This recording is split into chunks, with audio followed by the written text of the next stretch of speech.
Okay. All right. So, so I don't know. You guys probably don't have an album. Lutel, do you have an album in front of you?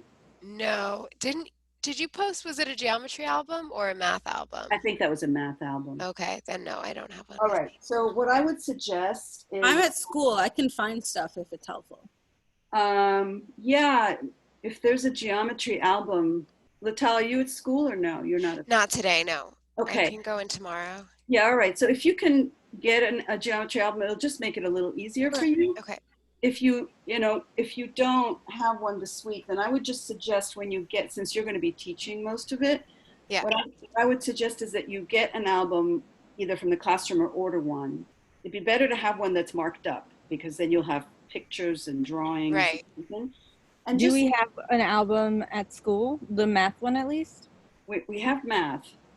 Geometry, I'm not sure. You know who would know is Eliza would know because Yeah, it would be in Elise's stuff. yeah. So, oh, good, she found it. I found the geometry album. Okay, is it by Montessori Research or is it, if it's, It's a CMTE album, so okay, it's so been is Shannon. it Shannon's? Yeah. Yeah, so Lital, when you look at Shannon's album, that's fine. It'll be all the same lessons. They just may be not in the same order, Okay. but but I know Shannon has really good albums. Her drawings are beautiful. So that would really be helpful to have in front of you. Okay. And you'll really use that a lot when you're teaching it. In the meantime, what I suggest you do is just keep really good notes, and maybe, after we're done with our session this morning, go back over your notes and maybe draw some draw some pictures or take some screenshots as we Yeah. go through. If you need me to stop at any point, stop a video, just let me know. But you can Okay. also go back and watch the videos, right? So that's good. All the videos are there, Yeah. except for the lessons that I'm doing, and you'll have it here in this video. All Right. right? Okay. All right. So um, I'm actually starting on like page 100 of the album because it's going to be different Oh, and the Shannon one. Okay. in Shannon's. I'm studying with a study of congruence, similarity, and equivalence. So if you want to find that, that might be helpful. Congruence, similarity, and equivalence. So that's page 100 in my album. Everything up to that, the first 100 pages of the album is really a review of lower elementary geometry. Okay. I think it's like page 16 in here, so it is. They don't really have the full review. Oh, good. See, that's where it should start. I don't know why they did that in this album. So you really just make yourself a note that, if you're using the Montessori Research and Development, which you won't be, you'll be using Shannon's, so you should be fine. Okay.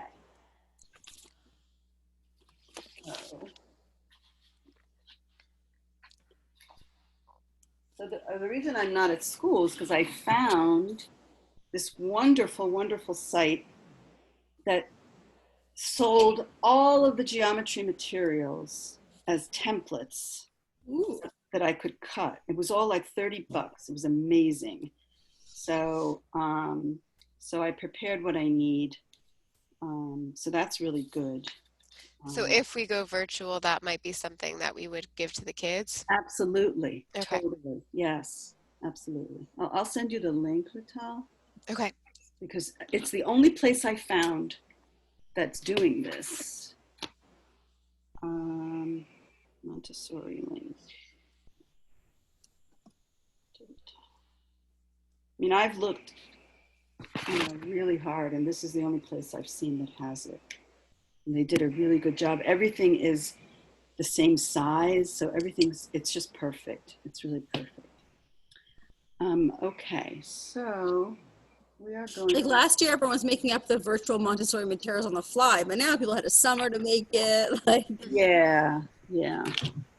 There's also another link that I found that has, I'll send you that too, that has a working stamp game. ooh, Like you can move it around. A Mhm. working pegboard and golden beads. So for those kind of lessons, also it's really good. So I'm going to share that as well. Montessori tools to all. Okay. So yeah, I think we're certainly going to be in better shape this year than we were in the spring. All right. So I am going to move things aside here. All right. And so where we're starting is this like a 4th grade lesson? Yes. Okay. Yes, absolutely. All right. Whole square. All right, my squares. And here we go. All right.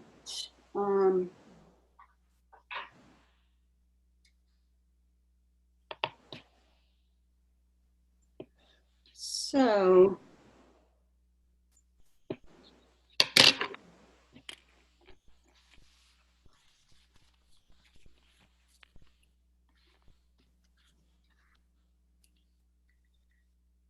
the title of this lesson is The Study of Congruence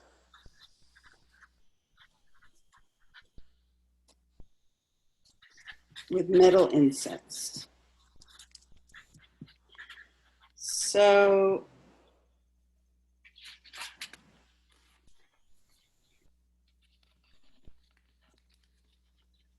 okay, so the study of congruence with metal insets. So in the classroom, you will find these metal insets in the large geometry cabinet that is in, is it a Hita? I think it is. Is it a Hita, Michaela? Yeah, yeah, okay. Yeah, it's in theta. All right. So, sorry, I forgot to cut these. I should have done it before. I didn't. So give me 1 second. All right. So the idea of congruence, this is a note to teachers. I'm not talking to the kids yet. The idea of congruence is in geometry, congruous means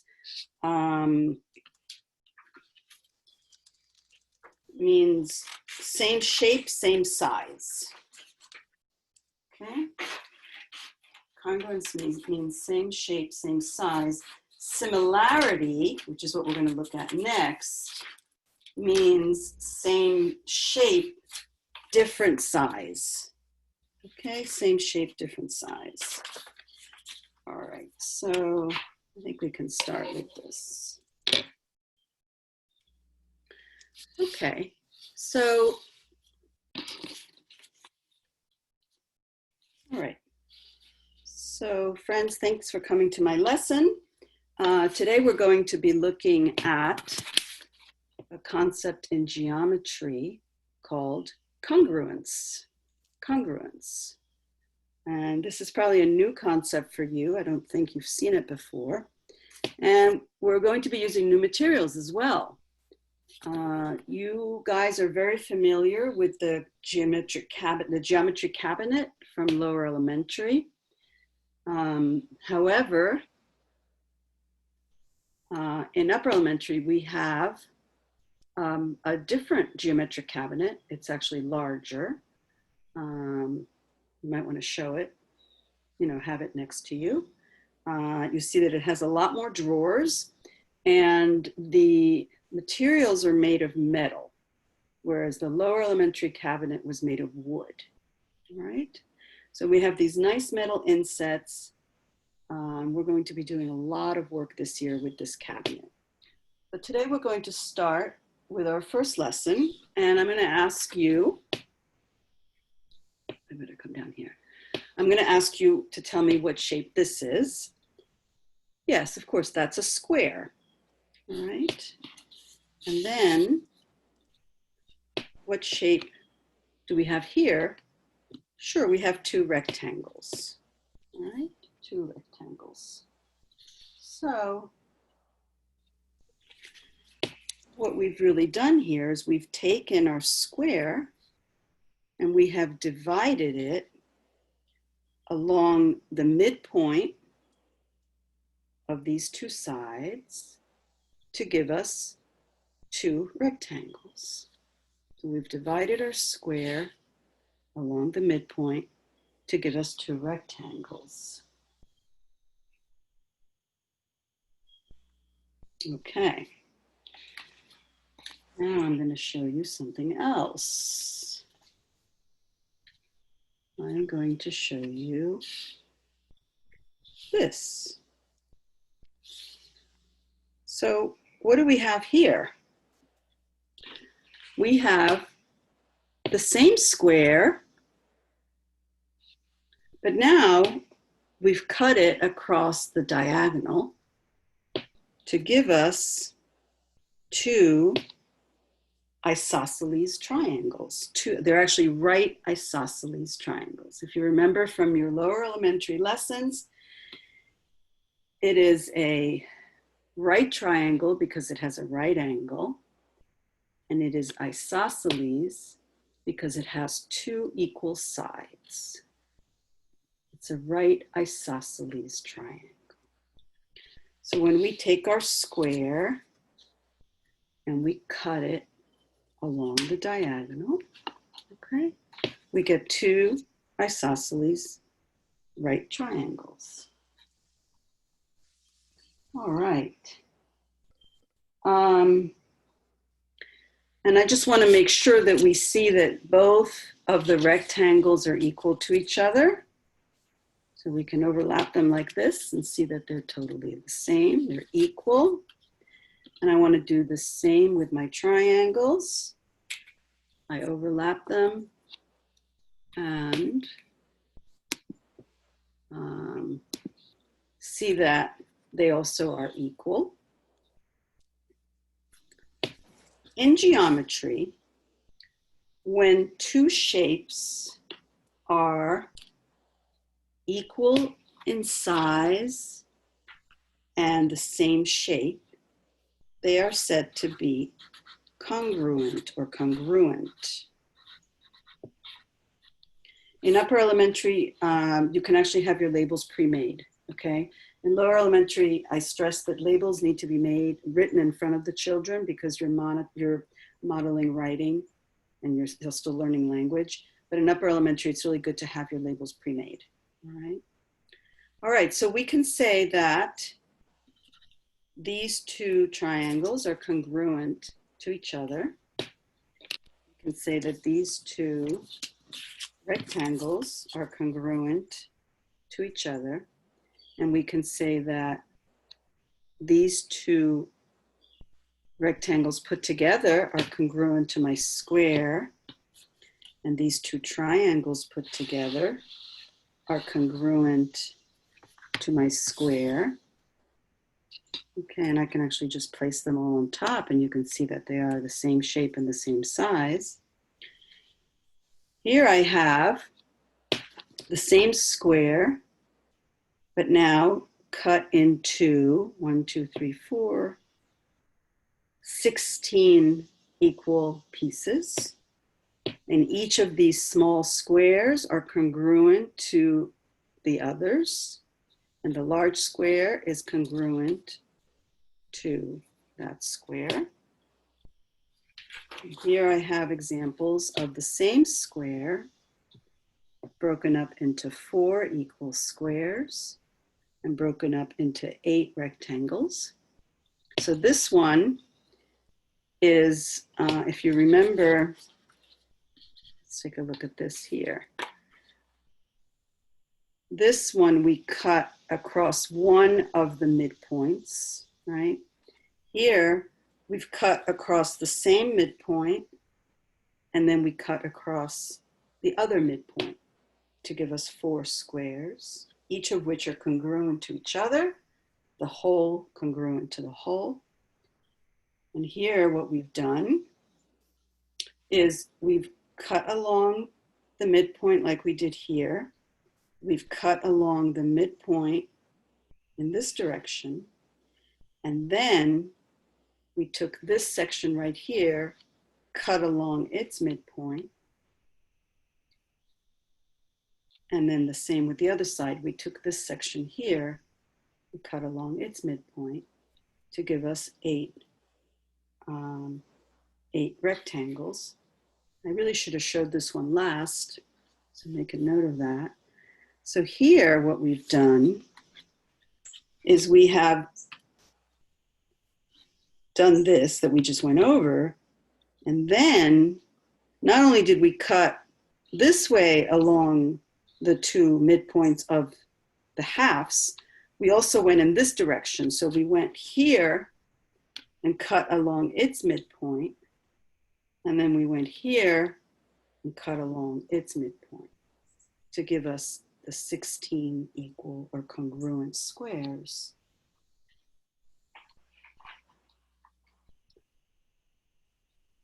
Okay. You have 3D materials, so this is basically what you're saying? Well, they're flat. Okay, but they're, yeah, okay, but they're like, They have little knobs, and they also have, like, see this green thing? This represents, they have green templates that they fit into, like it's like the fraction materials. I don't know if you've seen those. So when you do it with the materials, you can actually, what you can do to show congruence is, instead of the way I'm doing it, where I'm just showing it like this, what you would do is you would remove the square, you would lift the square from the knob out of its template. Okay. And then you would remove these 2 from its template, and you would move it to the template to show that they're congruent. They fit perfectly. Thank you. That's a good question. Yeah. All right. So when you're doing this, you'll see the materials have knobs on every piece, and you can move them from one template to the other to show very specifically that they're equal. Miriam, I think they're in the, there's like a tall, it looks like it drawer thing. A large cabinet. Yeah. Pull out one of those drawers. yeah, I got it. Yes, if you would show that, there it is. Perfect. So you see the green templates. They're really beautiful materials. Well, they're like metal. Oh, wow. Cool. Yeah, so instead of, like I was doing, instead of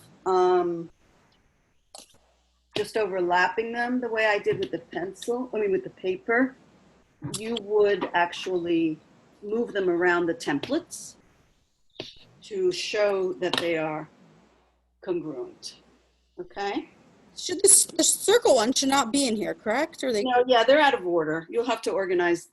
At least here on the outside of them, it shows. I'm just turning around so you can see it on the camera. But like it shows a picture of what should be in each drawer. Exactly. So Okay. they need to be reorganized. So you'll make sure you do that before you start your lessons. Okay. Okay. And I think it's pretty complete. There might be a piece or 2 missing. If there is, just go ahead and make it out of red paper Okay. and laminate it, and you'll be fine. All right. Okay. So continuing with our lesson, I want to say the following. When we have a square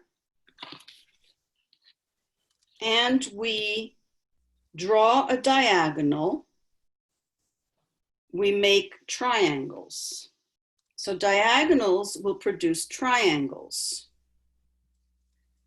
When we draw midpoints from a square, we'll produce rectangles or squares, okay, such as this case. Okay, so diagonals gives me triangles. When we're working with a square, midpoints gives me either rectangles or squares. All right, and when 2 shapes match perfectly in both shape and size, they are called congruent to each other.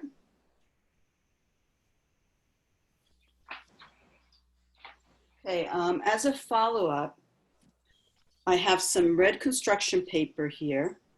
I would like you to go ahead and trace these materials on the construction paper. And to find your midpoints, you are going to fold your square, make a crease, okay, and cut it that way. And then to find your other midpoint right here, so you're going to have to cut, I would say, 1, 2, 3, 4, 5, 6 squares. So you're going to trace 6 squares onto your red construction paper. You're going to cut the first one along one midpoint to give you the 2 rectangles. Then you're going to cut your second one along the diagonal to give you your 2 triangles. Then you're going to take another square and you're going to again cut along, fold, first fold before you cut. Fold along the midpoint on this side. Then you're going to turn it and fold along the midpoint on the other side. And you will have your 4 squares. Okay, then you're going to take another square and do the same. Find your 4 squares. And then you're going to fold your square this way to find one midpoint, and then fold it this way to find your other midpoint. And you understand when you fold, you have to line up the edges. That's how you know that you have the right thing. Okay, so I'm just going to show you real quick. If I have my square and I want to find my first midpoint, I need to line up the edges perfectly, and I hold it. I make a crease. You can tighten the crease with your nails, and there you are. If I want to find another midpoint to make my 4 squares, I go in the other direction and I fold, and I have my 4 squares. Now, if I want to make my 8ths, I'm going to fold this in. This is sort of like making paper airplanes or paper boats. I'm going to fold it along this midpoint. Yeah. And this midpoint.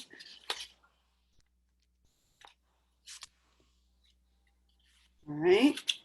And there I have my 8 rectangles. And then Do they need to cut out all of the pieces or just fold them? Actually, you know what? They don't. I was thinking they do, but they really don't. They can just fold them. Maybe draw the lines would be Okay. easier. Okay, thank you for that. And then to make my last one, I need to find the midpoint across here and here. So I would simply fold both directions. Okay, but you're doing this on every time on a different square. Okay, Right, so right. you end up with all of them. And there is my 16 squares. All right, and then you would do the same with your triangle. All right. I want to show you something else. Would they glue them into their notebook so they have them? Okay. Yes, and they would label everything. So you're going to label this a square. You're going to label this rectangles, squares, rectangles. You could even write 8 rectangles, 16 rectangles, 4 squares, and these would be 2 right isosceles triangles. Okay. All right. All right. Okay. So that's that. Questions? One thing to note is that in terms of virtual schooling, geometry very much fell by the wayside as one of our priority subjects. So I definitely would say in terms of thinking about where students are up to, I don't know what happened in lower L, but students that are in 5th and 6th grade, they did not get much geometry towards the end of last year. So just like where 5th and 6th grade should be, they're behind right now. Okay. And what I will say in general, which is sad, is that for some reason in general, geometry often gets lost in the busyness of life. People are very focused on math, which is great, but sometimes geometry we don't find time for. So I'm sure that became worse in the pandemic, but it's something that you have to make time for, because it's really not going to just happen. You do have to make time for it. All right, let me just put everything back where it belongs so I don't get totally confused. All right. So now we're going to move on.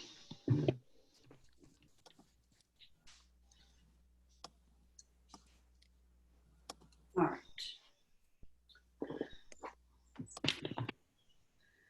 Going to move on to the next lesson, which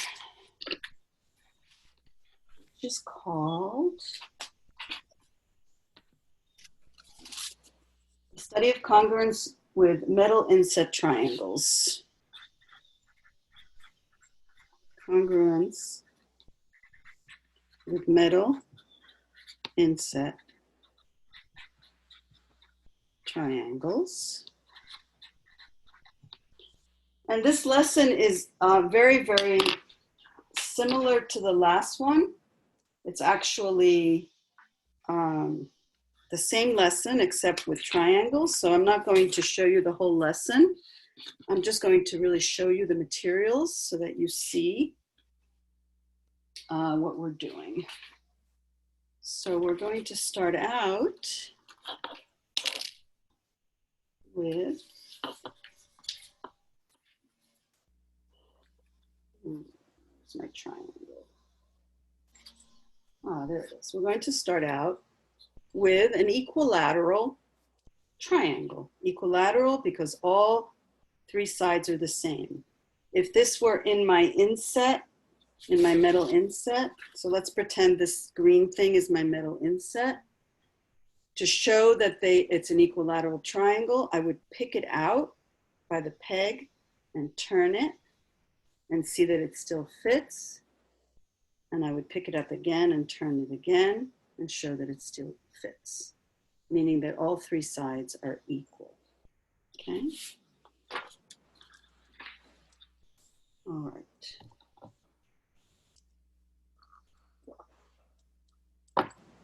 So if we take our equilateral triangle, of course I would ask, what is this? Remember from your lower elementary, it's always you're asking, what is this shape? What is this shape? These are things that they should know, and if not, you are reviewing it. So what is this? Yes, it is an equilateral triangle. Yeah? Question? And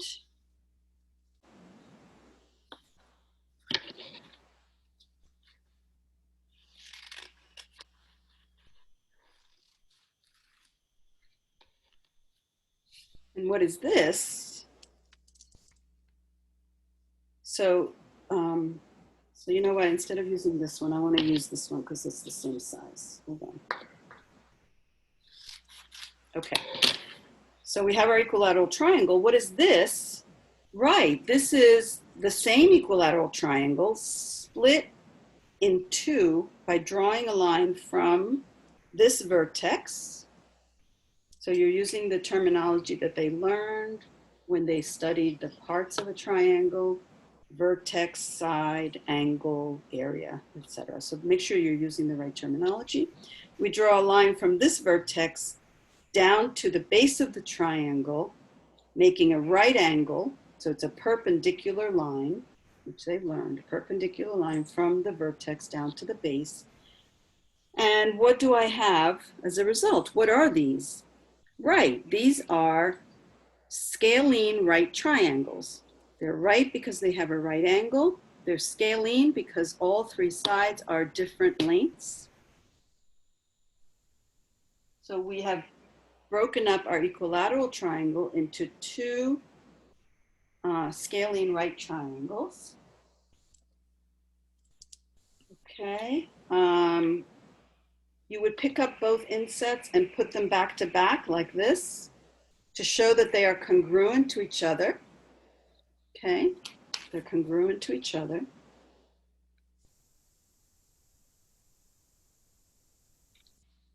All right. And the next one is this one. All right. So I have, oh, and by the way, you would take these out from the middle inset, take this out and switch them to see that they're congruent, okay? All right, now I have the same equilateral triangle, but now I've broken it down into 3 triangles. What are those triangles? What shape are they? Right, they are obtuse isosceles triangles. Obtuse because they have an obtuse angle, an angle greater than 90. Isosceles because this side is the same as that side, which is the same as that side.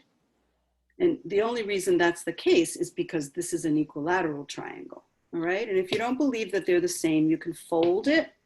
You know, maybe when we make it out of paper, fold it, or we can just pick this up and show that they're the same. See, this side is the same as that side, so you would pick it up. And again, you would switch them to make sure that this is congruent to that.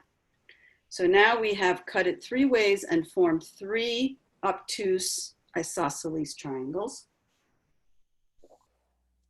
So notice you're not only teaching congruence, you're also doing a very thorough review of shapes and how you name them. And finally, we have our last triangle here.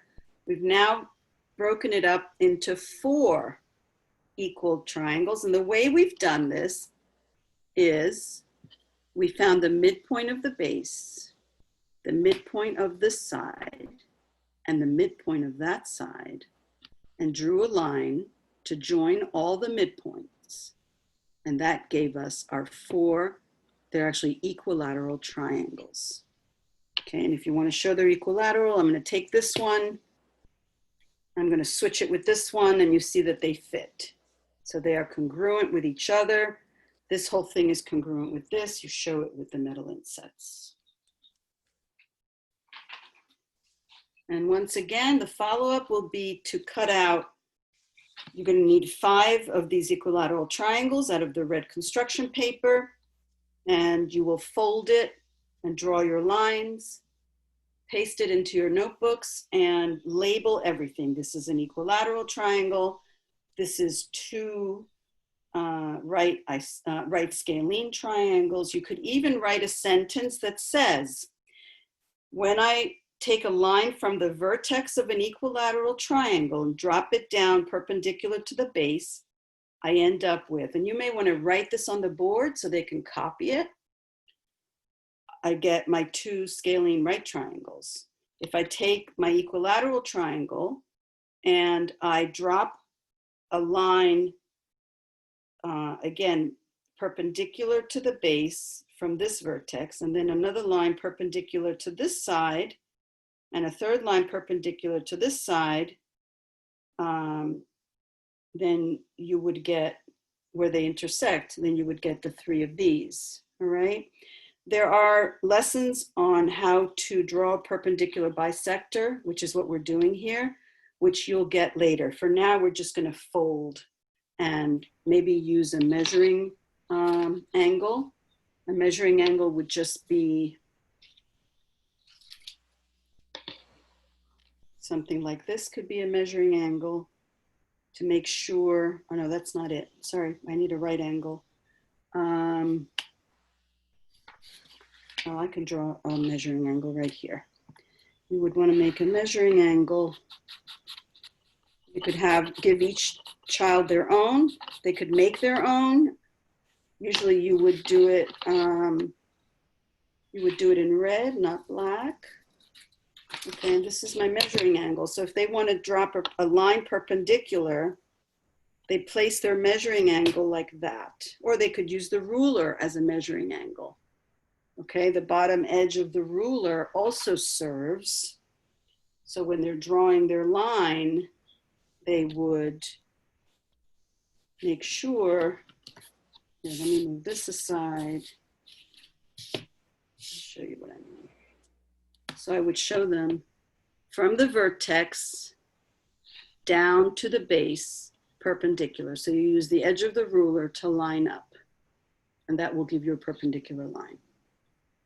Perpendicular meaning that it makes a 90-degree angle. Okay. So either way, measuring angle or a ruler. All right.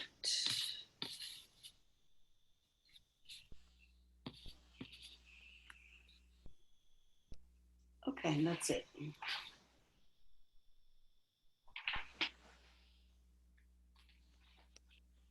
Questions?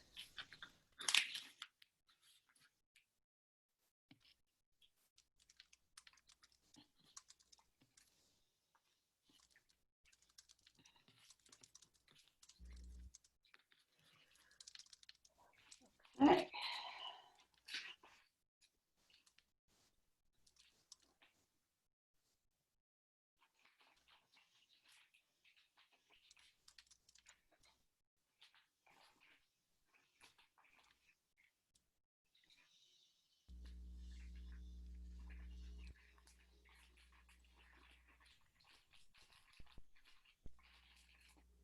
Okay. Now that's it for the study of congruence. So we're going to move on to the study of similarities.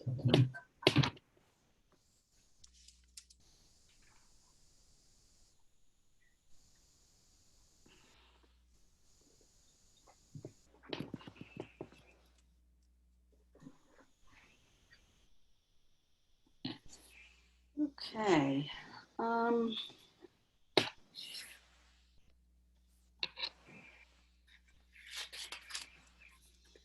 Monica, I like, is that a Russian doll? Yes. I like it. Study of similarity. Okay.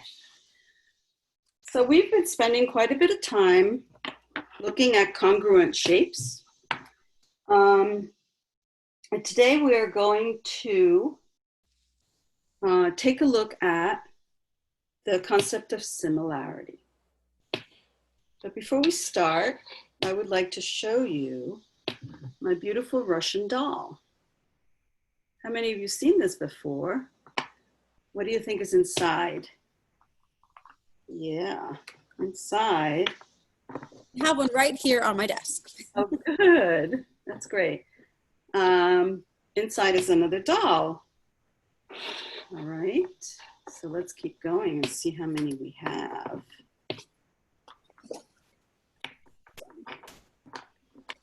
Okay. Let's see, are there any more? Oh my goodness. You have so many. Oh no, there's more. Look at that. And you could pass this around, have each child open one and pass it to his neighbor. It keeps going and going. It's like magic. I love these. This is my daughter's. I used to buy these for her. She has a whole collection. Whenever I saw them, I would buy them. And oh my gosh, they're still going. Collected them, you or your daughter? Yeah, I know. There we go. I think we're done. Yeah, that's it. Okay. So that is a thing of beauty. All right, so we have our nested Russian dolls. And I really just wanted to show them to you right now. I'm not going to say too much about them, other than to notice, what do you notice about these Russian dolls? Right, they're all the same. They look exactly the same, right? They all have the same shape. They have the same design, colors. What else do you notice? Yeah, they go from really large one to a tiny, tiny little one, but they maintain the same shape.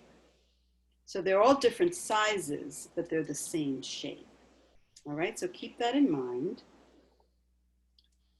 All right, I'm just gonna put these on the side here. I don't want to put them away yet because I want you to remember them.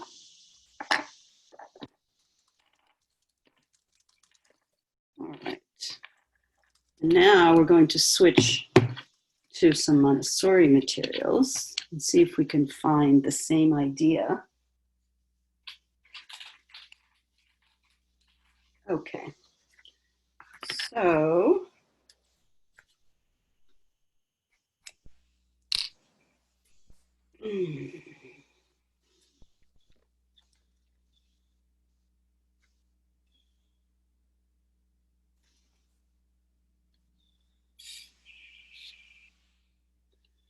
all right.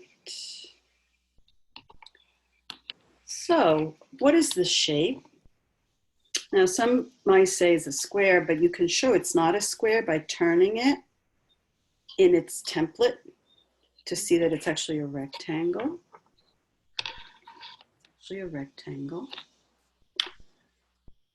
This is also a rectangle and a rectangle. So that's what's the same about these, right? They're all rectangles. What's different about them? Right, they're all different sizes. This is like, would you like even bring up like the pink tower, let's say? Because this is literally like pink tower work that they've been doing. Oh, that's cool. Yeah, you could do that. Actually, that's really cool. You know, you could also just use the cubes from the bead cabinet. Right. But I feel like they'd be finding it was so cool to be like, what? The pink tower? Like, what? We're not in primary anymore. Yeah. Okay.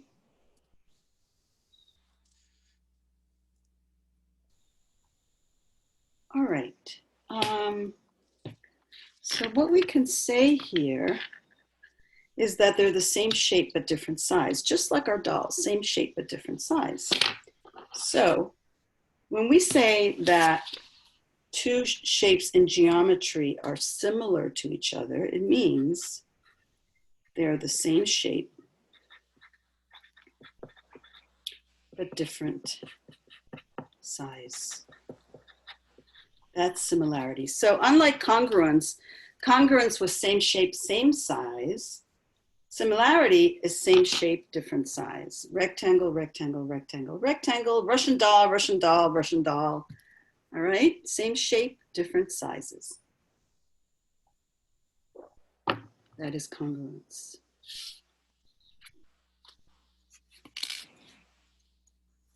Okay.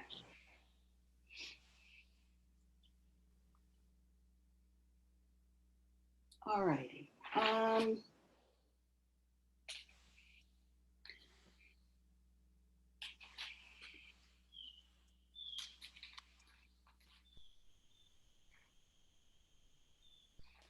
All right, there's something I want to share with you on my computer at this point.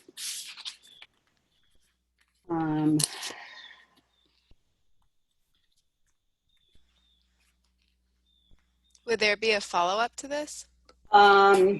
Yes, the follow-up would be to trace all four, actually to draw the Russian dolls, and then to trace all four rectangles and write a definition of similarity.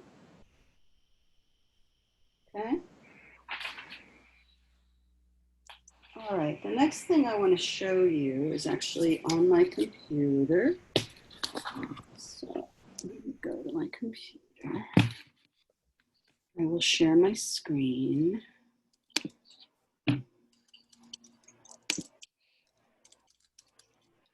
Okay.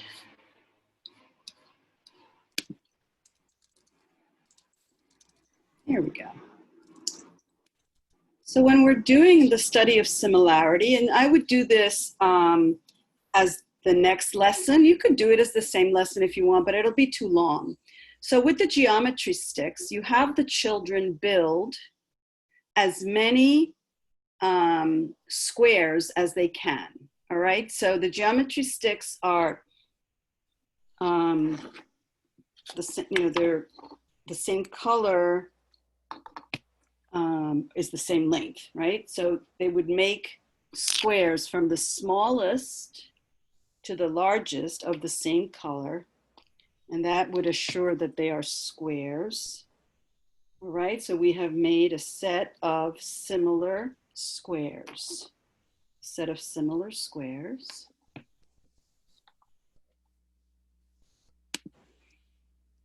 Okay, and then they can make, well, let's do the squares first. So once they make the set of similar squares, that's a little sideways, but you can see the idea.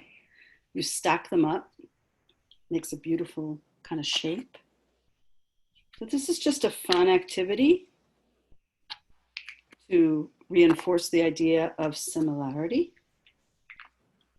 There's really no follow-up to this. This is just, hey, let's do this activity, which will show similarity. All right. And let me show you the next one.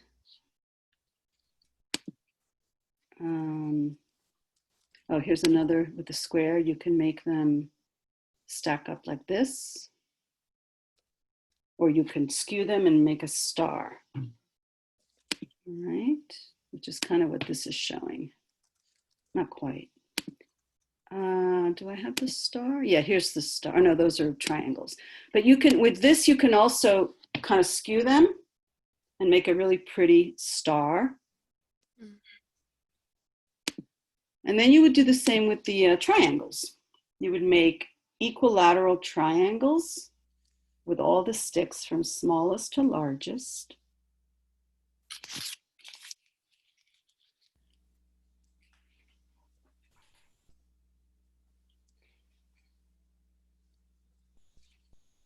And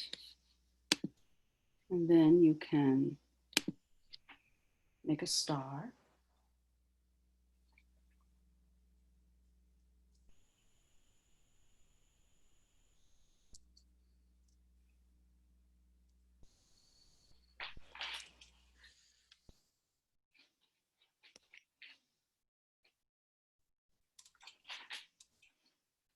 Okay.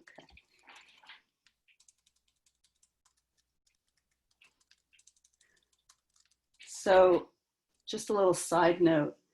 Turns out that two of my students, I had two twin boys when I taught in Princeton Montessori School, and they were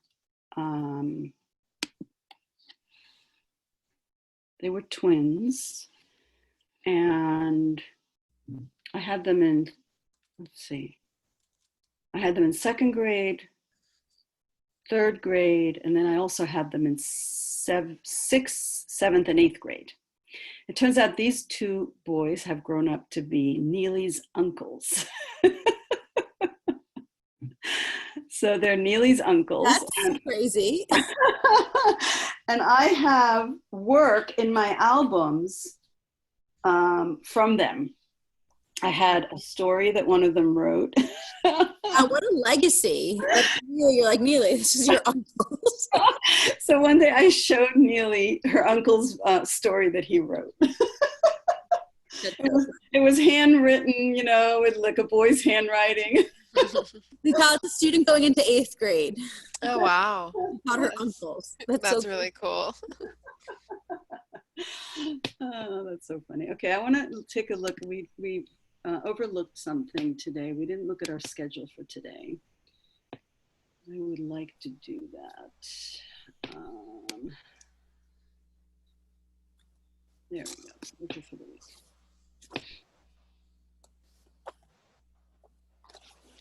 Okay, so today, all right, so we've done congruence. 10 o'clock, okay. We've done similarities. Okay, so what we have left is equivalence.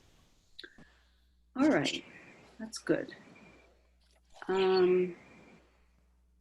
So I will say that there are some lessons when you look at the album. There are some lessons in similarity that I'm not going to do with you right now, but if you have the time, I don't know that you'll have the time, but if you do, there are lessons on proportionality.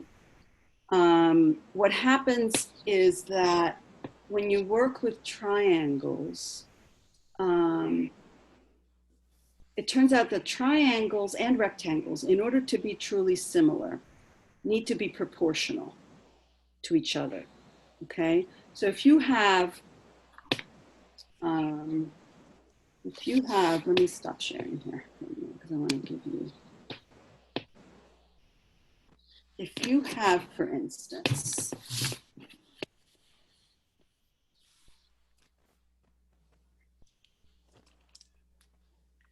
so all squares, for instance, all squares are proportional.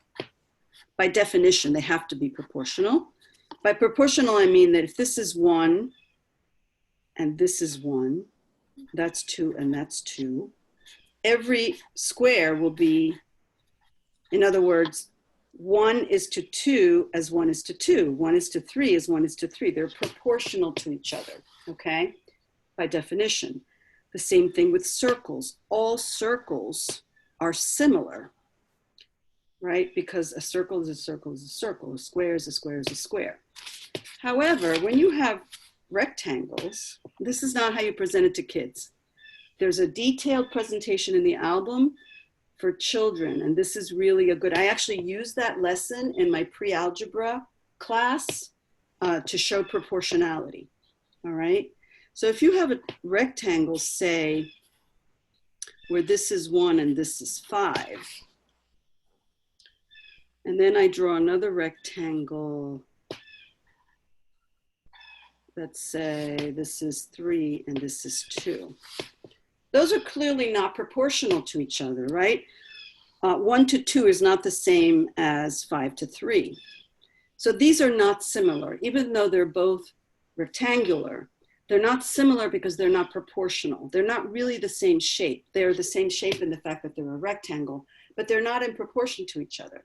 So these would not be similar, okay? They would not be similar. Let me show you some that are similar. So if I have a rectangle that is 1 to 2, and then I have another one that is 1 to 4, okay? These are proportional. Are they though? Hold on. 1 to 2, yeah, they are. They're proportional, all right? Or if you had a 2 to 4, okay, they're also proportional. So there's this idea that similarity is a little bit more complicated. Let me give you the example of triangles. If I have an equilateral triangle, all equilateral triangles, no matter how big they get or how small they get, if they're equilateral, which this doesn't look equilateral at all, if they're equilateral, they are similar because they're proportional. On the other hand, if you have a right scalene, so all right scalene are proportional to each other, right? Doesn't matter.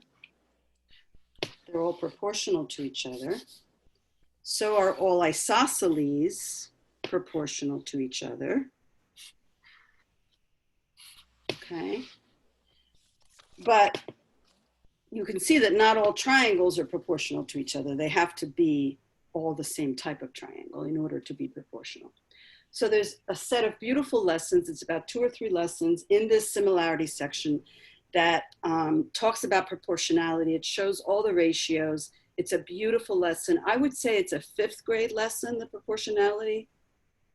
They put it in here as a 4th grade lesson. I don't agree with that. I think it's 5th or 6th grade. But again, a very important lesson, which I'm not going to show you because you may not have time for it. And that's okay. They'll see it when they get to pre-algebra.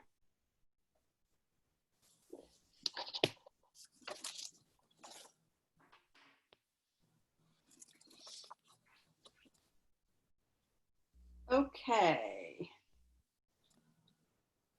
So I think I made a mistake.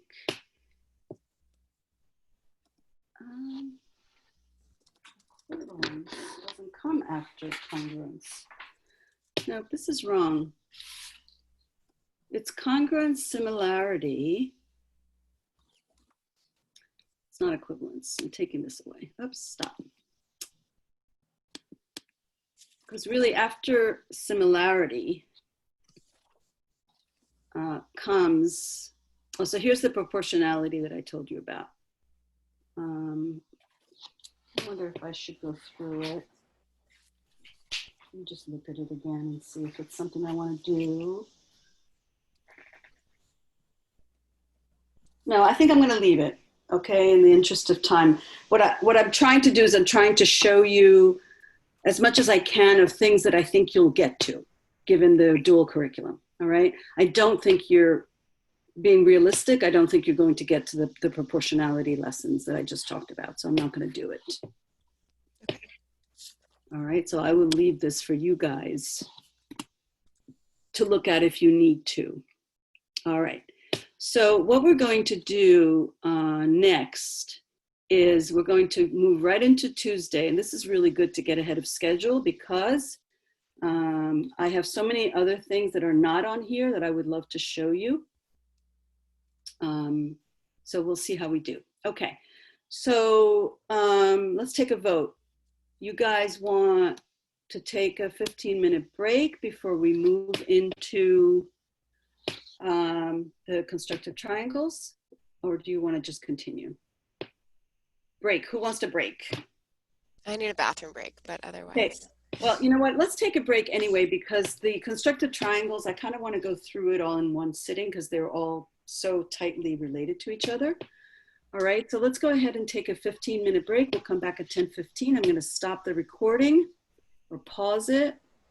Resume recording. Okay. So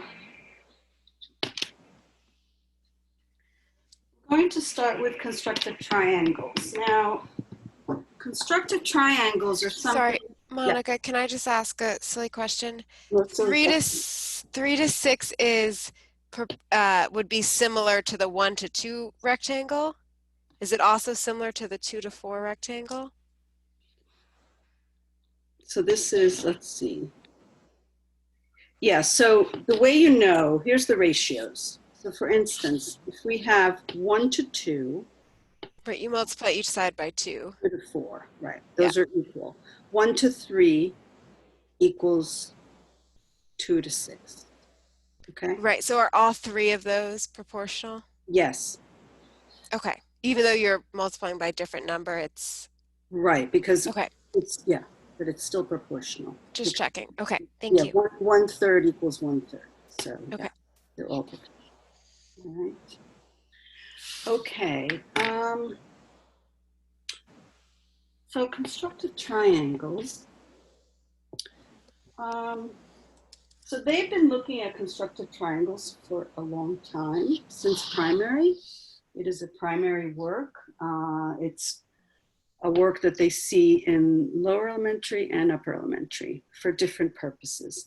So in primary, it's simply a puzzle, right? Putting pieces together and making different shapes. In lower elementary, it's about studying the different shapes. So you, again, do the same puzzles, but this time you identify that you're making a triangle and you're taking, you know, a triangle and a rectangle and making a trapezoid, okay? Because a lot of the lower elementary curriculum is all about learning the names of the polygons. And then in upper elementary, it is the constructed triangle work is actually a preparation for the study of area, all right? And of course equivalence as well. But okay, so all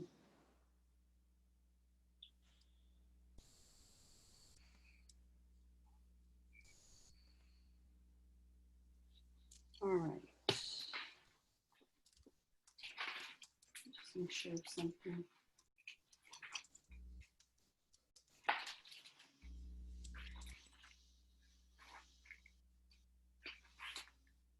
Just 1 second.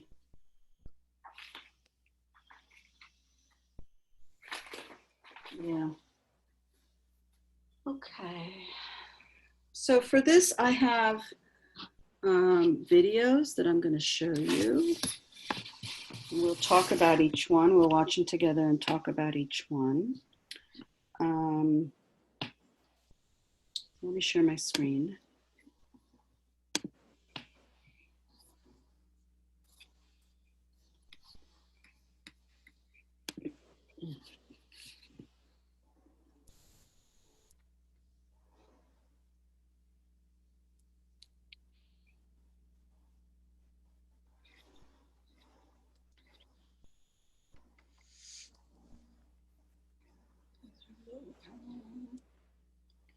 Okay.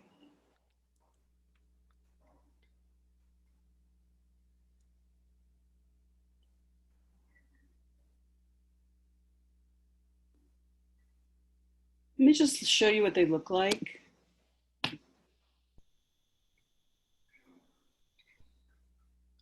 All right, so here are the boxes. All right, there are, we have the triangle box, the small hexagon box, the large hexagon box, the large rectangle box, and then we have a couple of boxes of blue rectangles. There are lots and lots of presentations for the constructive triangles. In the case of for purposes of our curriculum and the way our curriculum is structured, that you're not going to have a lot of time for geometry. You have to really pick and choose what's the highest priority. So the videos that I chose are really the ones you need to focus on. If you look in the album, there are so many presentations, some very complicated mathematically for the small hexagonal and the large hexagonal box. They find all sorts of relationships and ratios that are meaningful.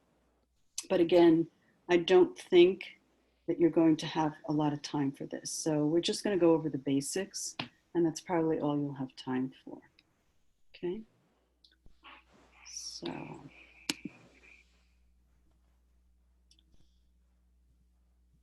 All right, so let me just move this out of the way so I can see. Okay.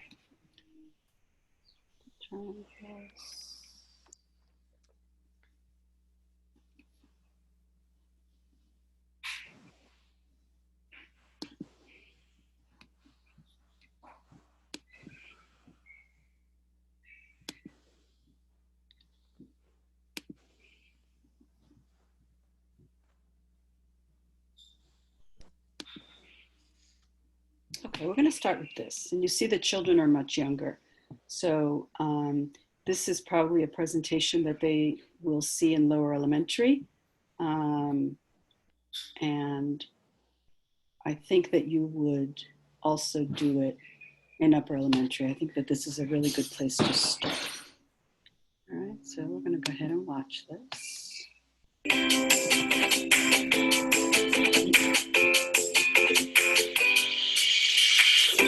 Today I will be presenting an exercise for young children, 6 or 7 years old, in geometry and on the topic of equivalence.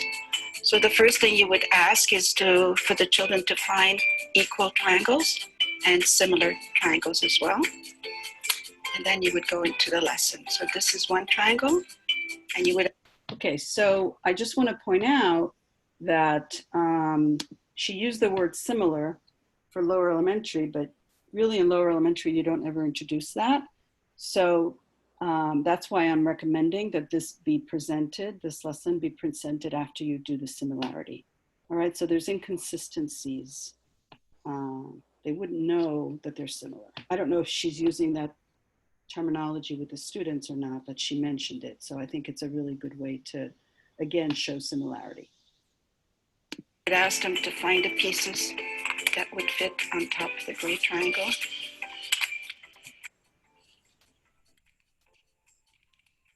Now, once they've established that all 4 triangles are equivalent, we're going to take them apart. And the children will realize that half of this triangle would be equal to this right angle triangle. So we've established equivalence. No, that wasn't at all clear. She sort of assumed that. Okay, let's see what she does in part 2. Oh my God, a table stacked with chairs in middle school, the chairs all just fell off the table. Oh my God, no. Like, what is collapsing? Oh no, Okay. that's not good. All right, where am I? Oh, I just closed everything. That's not good. Okay, I'll just open it again. Come on. What is happening? Thank you. All right.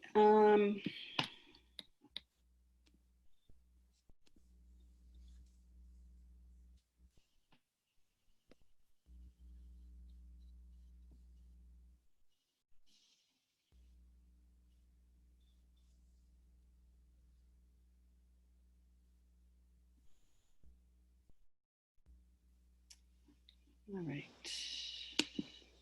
Somehow I lost everything. I'm sorry. Hold on.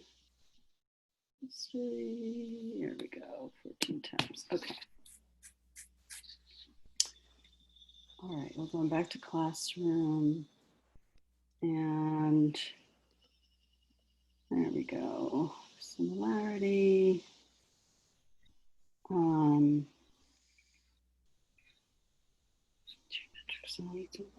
There we go. Okay, let's take a look at this second video. Again, these are very quick, but we're going to see other presentations.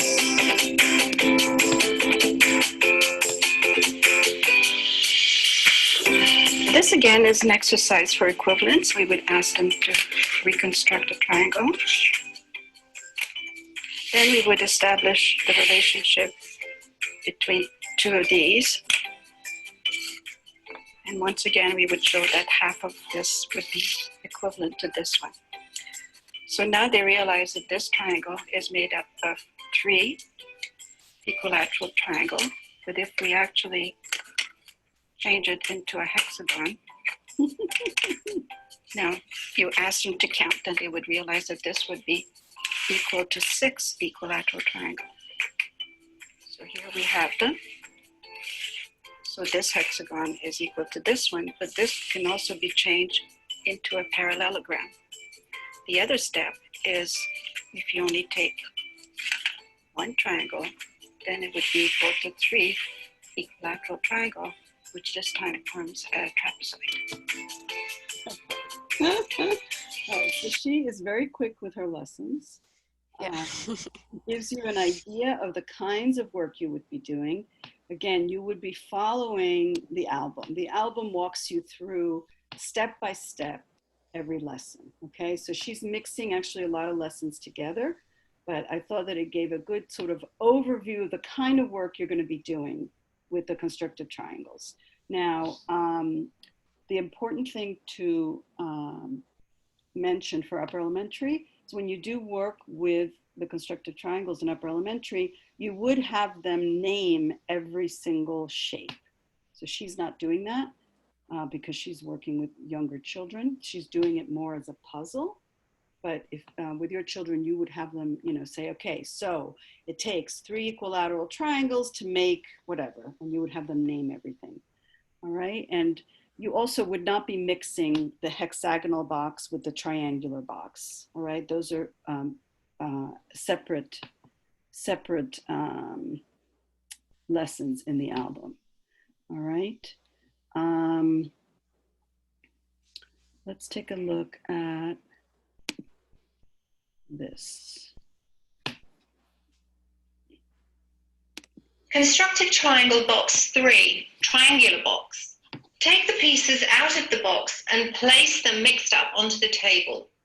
Place the grey control equilateral triangle. So this is the first lesson, okay? She's actually going to go through the first lesson. In front and side it up to make a space. Begin with the green. Take the pieces and form an equilateral triangle using your control of error.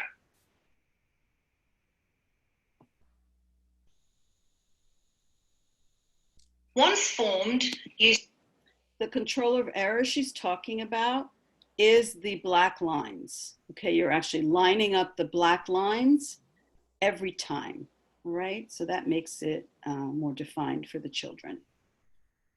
the grey control and place it over the top to ensure it's formed correctly. If so, slide the green to the top left side of your working space. So in upper elementary, we would be saying, okay, so we started with a gray equilateral triangle. We took two green right-angled scalene triangles to make the same triangle as the gray. And actually, I take back, I think the gray is not equilateral. I'm not sure if it's I think equilateral. she said it was. Okay. All right. So you would have all that terminology being used. We used two right scalene triangles to make an equilateral triangle. All right. And that would be, you would solicit that information from the students and you would write it on the board and eventually they would copy that into their notebooks. Because remember, it's all about knowing the shapes and showing the equivalence. So here again, they have learned equivalence with regard to fractions.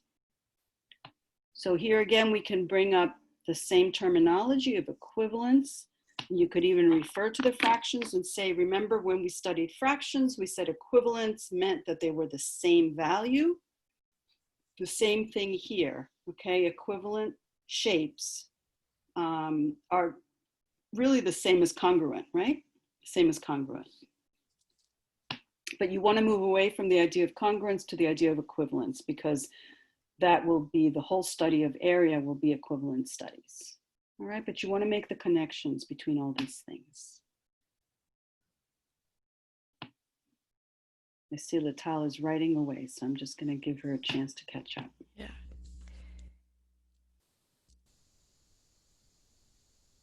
Is there a difference between equivalence and congruence? Not when you talk about geometry, no. Okay. All equivalent shapes will be congruent. However, when we talk about equivalence, we're really talking about area. So we would show how you get from the area of a rectangle, which is base times height, to half the area, to the area of a triangle, which is 1/2 of that. You're going to show the equivalence of the areas, that it takes two triangles to make a rectangle. Okay. So that's why it's different, right? Because the triangle and the rectangle are not congruent, but they are equivalent in this relationship of area. Okay. And isn't congruence used to describe like same sides and same angles? Same size, same shape, yeah. Okay. Yeah. Okay. We now move away from describing it. Okay. And we move into equivalence because you could have two equivalent areas that are not congruent. Right. I see. Okay. Continue with the yellow and then the red pieces and repeat the same process. So again, here, let me just close out this nasty looking thing. Here we would be saying, okay, I can take my yellow isosceles obtuse triangles and put them together to form the same equilateral triangle, right? And you'll notice this is the same presentation as we did with congruence, where we had an equilateral triangle, we folded it in half, right? We formed that perpendicular bisector from the vertex to the base and got the two scalene triangles. And now we're folding it 3 ways, right? So you want to make, again, those connections. You might even have the triangle metal insets out to show them what happens and what they've done this work before, okay? Now they're just doing it with the constructed triangles. So we're taking 3 isosceles obtuse triangles to form an equilateral triangle. And then in the case of the reds, we're taking 4 equilateral triangles to form the large equilateral triangle. So it's the same presentation with different materials.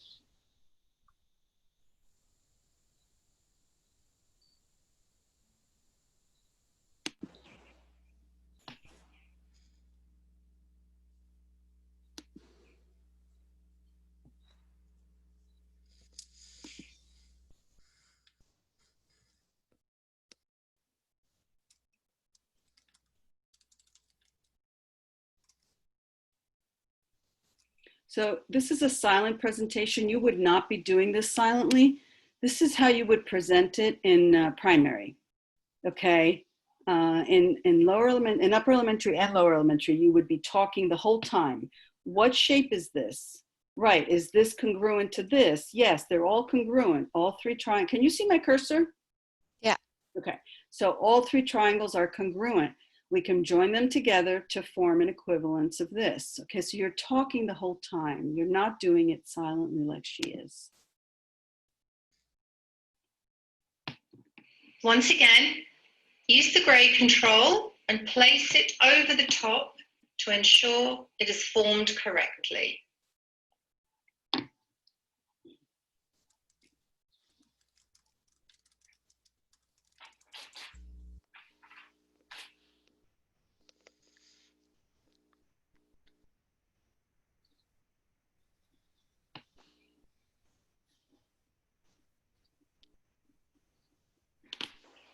Okay, now we're taking the 4 equilateral triangles like we did before with the metal insets, and we are building the gray equilateral triangle.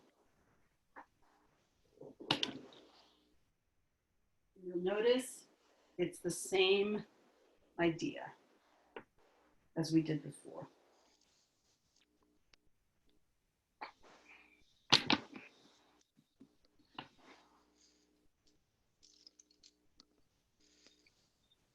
When you've completed this, mix them up again and invite the child to have a turn.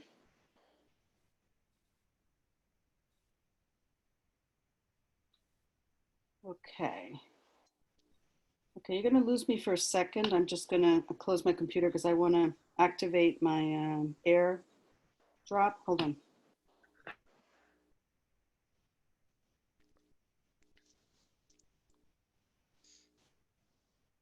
Michaela, where are you camping? We're in Ocean View. It's exit 17 on the Parkway.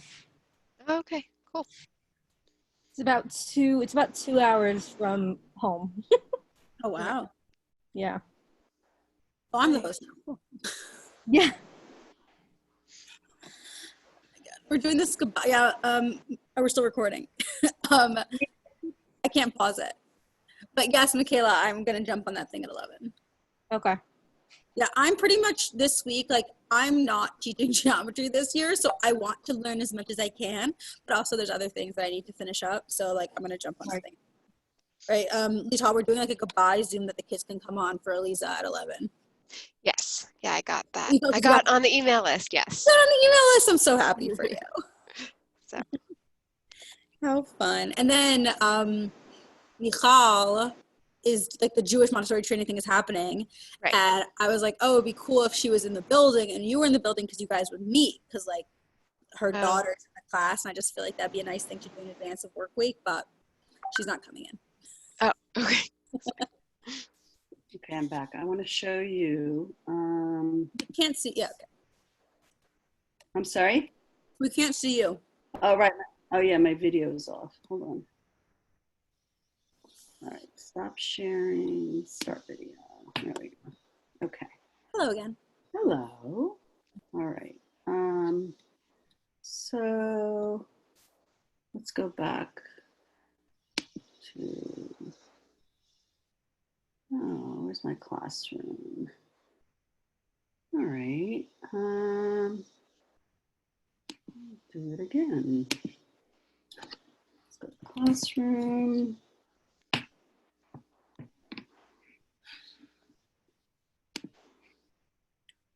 All right, so I do have something I want to show you before we continue with constructive triangles. And that is, I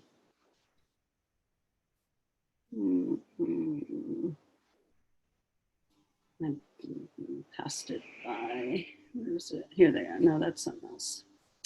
Oh, here we go. Okay, so I'm just going to bring up, I'm going to add a picture here. This is the follow-up.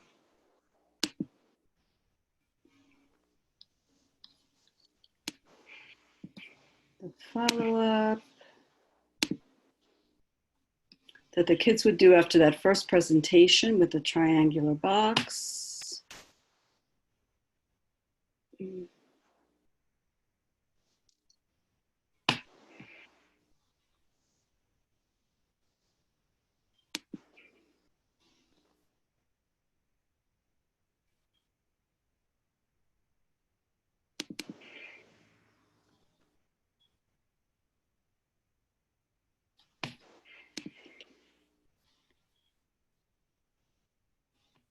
So this is going to all this Google Classroom that I set up is going to be very helpful to you, Lital, because you'll have it all here. Yeah. All right, I need to record again, I think. Oh, it's been recording the whole time. Oh, it's still recording? Okay, good. All right, so this is an example of work that kids would do, the students would do, okay? And this is a lower elementary example. In our example, they would be writing out, not is it 4 red, but it's 4 red equilateral triangles, blah, blah, blah. You would put in all the terminology. All right. So you could either have them do this by taking paper and folding it, or you could have them just draw it out. So it wouldn't matter if they traced the exact shapes, they could just Fine. estimate. Okay. Yeah, it's fine. All right. Okay. All right, let's go back then. Let's see what else we have here that might be interesting. That we saw. Let's look at the summary. This is a summary of everything. And Okay.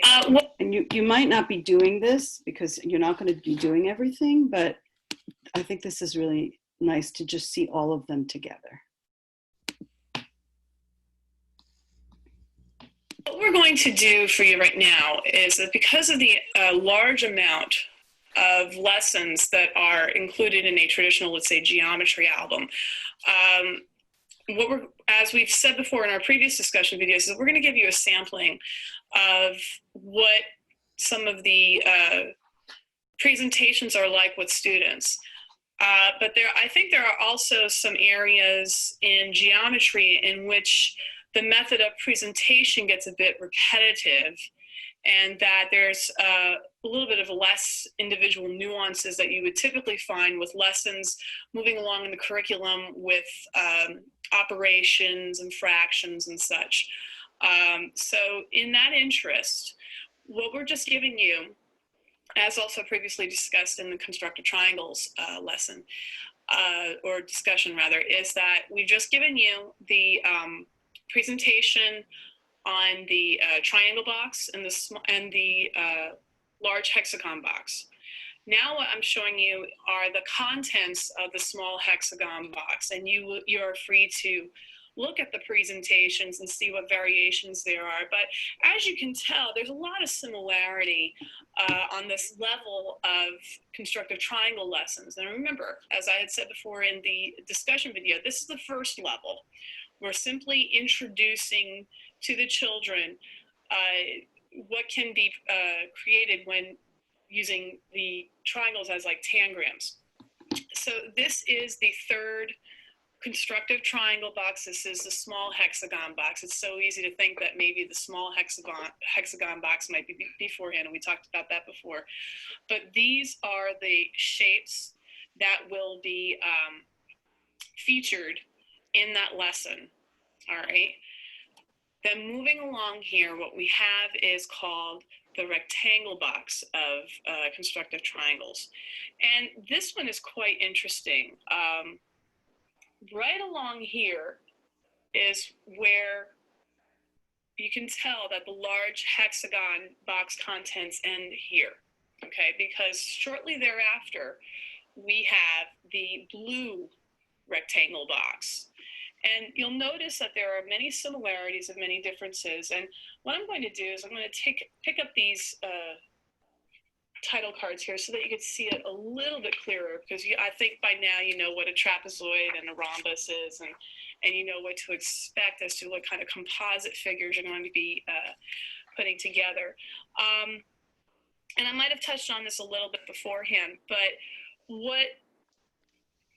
the reason why we have this large rectangle box with and you notice that this one has with the colors and the lines, and it kind of helps the children, guide them in the direction in a certain control of error to see what kind of variations of composite figures that can be created.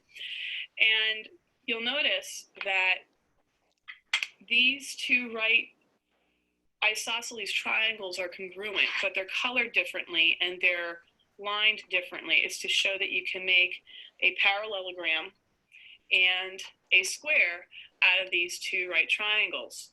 And what's going to happen is that when the child moves on to the blue triangle box, the blue rectangle box, it's the same contents, just one sample of each, and that the child will have to remember from their experience how to make both a square and a parallelogram. So in essence, there is a degree of difficulty isolated here, and there's another step of abstraction here. So that's why we do have the summary lesson to point that out to you. However, this would be a very long process for you to see as a presentation. As a child progresses further into the geometry sequence, closer to ages 9 and such, there will be repeated presentations on this box, the large hexagon box, and the triangle box, which we'll be getting to a little bit more when that occurs. But nevertheless, this is the rest of the sequence. Now, after this, there's a very special lesson when you're just using constructive triangles and they are all congruent with each other. There are 12 right blue scalene triangles, no markings, and blue on both sides, so that a number of manipulations can be performed without seeing the backside. A lot of these triangles here have the brown backsides and such, and sometimes that might throw anyone off at this point. But now the reversibility is being demonstrated here. There's a lot more freedom to manipulate that. So pay attention to the next lesson that we're going to show you with a student. It's actually quite a very interesting lesson. We didn't want you to miss out on that experience. Okay, so I wanted you just to see, everything that's out there. Again, I'm just showing you little pieces. You're going to decide how many of these you need to do. You're probably only going to do 1 or 2 presentations. You're not going to have time for more than that. I think the most important part of the geometry curriculum is getting to, well, not only showing congruence and similarity, which we already did, but getting to the area and volume formulas. That's really the main objective of the upper elementary curriculum. So I think it's good to do a few of these constructive triangle lessons. And again, they are presented in detail, step by step, in the album, okay? I don't expect you to follow, I just wanted to give you the idea. So you're only gonna do a couple of these just as a sort of to remind them that they've seen all this before, and that now they're reaching a higher level of understanding of these things, because they can now name all the shapes and they know about similarity, they know about equivalence, so they know a lot more than they did when they first looked at this material in lower elementary. Okay. All right. And those would be 4th grade lessons. Okay. 4th grade lessons. Okay.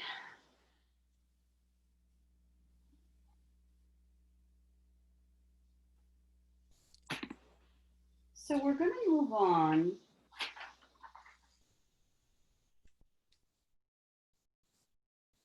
to The theorem of Pythagoras, Pythagorean theorem. So we're moving on to the what's called the equivalence metal insets that Michaela showed us earlier from the cabinet. And there's a whole set of equivalence presentations that are going to lead directly to the children themselves deriving the area formulas, which is really cool. So when we were taught these things in high school geometry or even earlier, we were told that the area of a rectangle was the base times the height. That one is pretty intuitive because it's really just multiplication, right? It's just a matrix of multiplication. But then we were told that the area of a triangle is 1/2 the base times the height, right? The children are going to discover this on their own through our lessons. They're also going to discover all the other area formulas the same way, all right? Pythagorean theorem is one of the stories, or I'm sorry, one of the set of lessons that we teach with the metal insets. And again, if you look in the album, the Pythagorean theorem, there's lots and lots of lessons, and they get quite complicated mathematically. But you're only going to do a few of these, and I'll point out kind of what you need to do.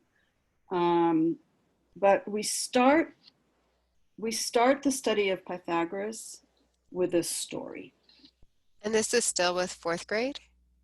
So I would say this is 5th or 6th. Okay.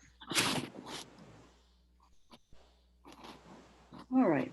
So Pythagoras was a mathematician that lived in ancient Egypt. And he lived near the Nile River. It turns out the Nile River floods every year. It floods today every year. It used to flood every year in ancient times as well. The farmers that farmed along the river would have markings on their land to delineate, to show where their land ended and their neighbor's land began. And unfortunately, when the Nile would flood, all these landmarks would wash away. So every year, people needed to find a way to remark the land so that they knew where they should plant their new crops.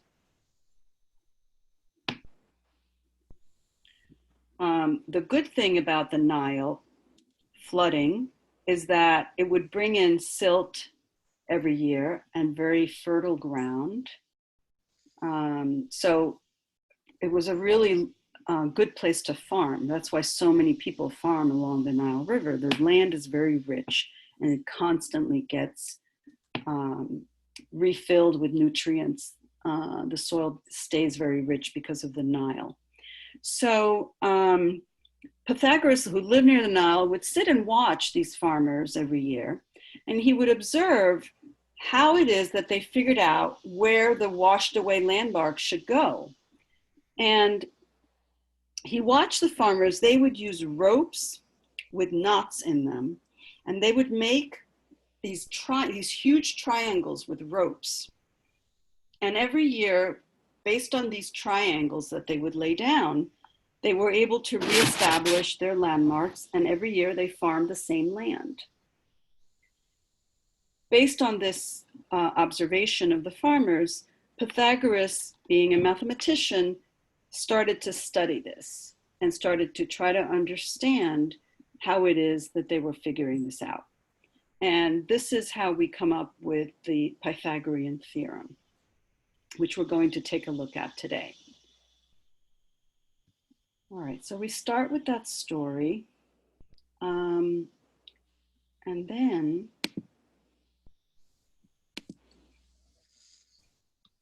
we take a look.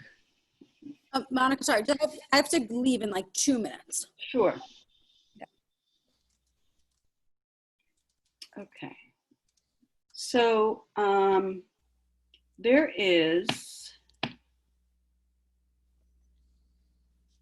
There is, trying to see which ones I want to show you. I don't have a really good picture. So hold on. Let me actually take a picture here. I have a good one here in my album. I'm going to share that with myself. And I go to my mail and try to find it. 6. Don't think this is it. Oh, I wanted to show you this. This is another sample of some work for the constructive triangles. Okay. And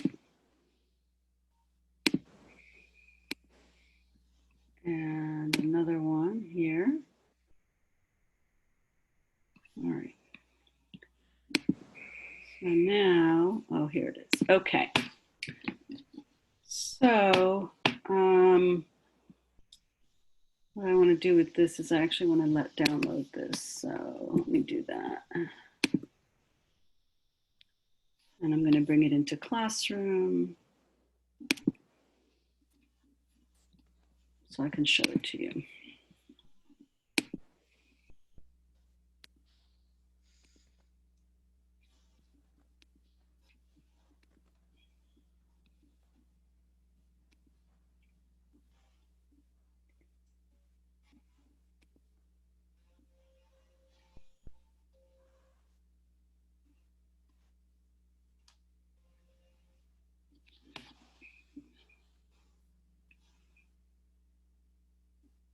Okay, Monica, I'm gonna hop off for now. Okay. Thank you so much. So tomorrow we're at 10, right? Yes, 10 o'clock. Okay. I'm not sure what time this thing is. I might pop back on. I don't know what time it's gonna finish. Okay. Bye. See you tomorrow. Bye. Hi. Okay. So there's the picture I wanted to show you. All right. It's a little sideways, but that's okay. So this is a set of insets from our upper elementary geometry cabinet. Now, you need to know that they have been working with the same thing since primary. Okay, they've seen this in primary, they've seen it in lower elementary, so it's very familiar to them. They may not know mathematically what it means, but they know it as a puzzle. So in the middle, we have a right triangle. Okay, the white right triangle. And we have, for instance, we'll start with this one. White triangle, we have the square of the hypotenuse right there, and the square of one of the sides, and the square of the other side, all right? And of course, we know that this is Pythagorean theorem, that the sum of this yellow square plus the blue square is equal to the red square.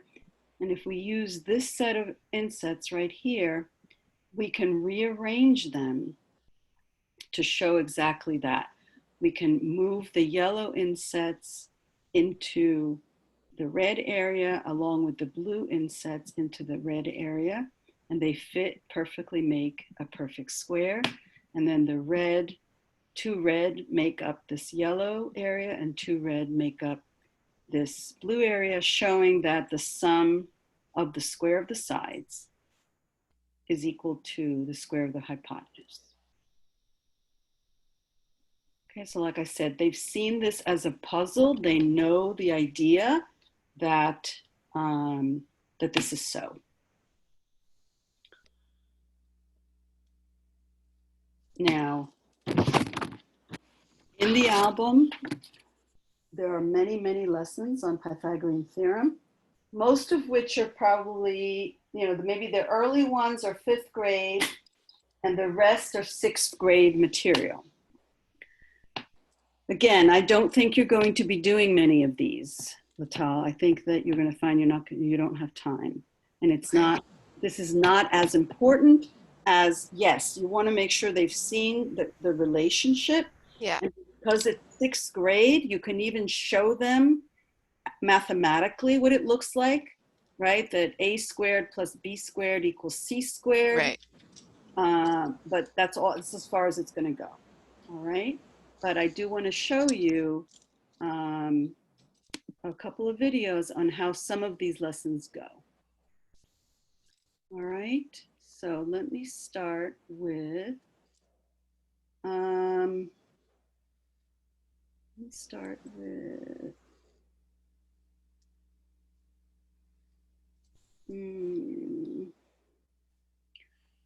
right, so you can actually, there's some lessons on Pythagorean discoveries with the constructive triangles. So we'll start with that. Although I don't think this is a lesson you'll give, but I want you to see it.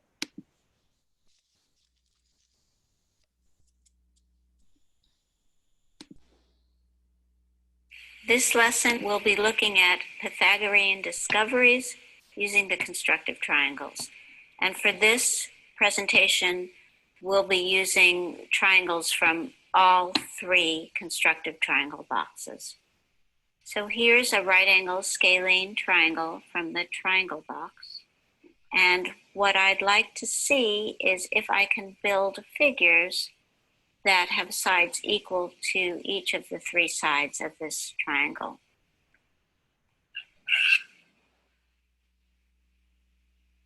This large equilateral triangle has a side equal to the hypotenuse of the right angle triangle. This medium equilateral triangle has a side equal to the perpendicular leg of the right angle triangle. And the red equilateral triangle has a side equal to the shorter leg of the right angle triangle.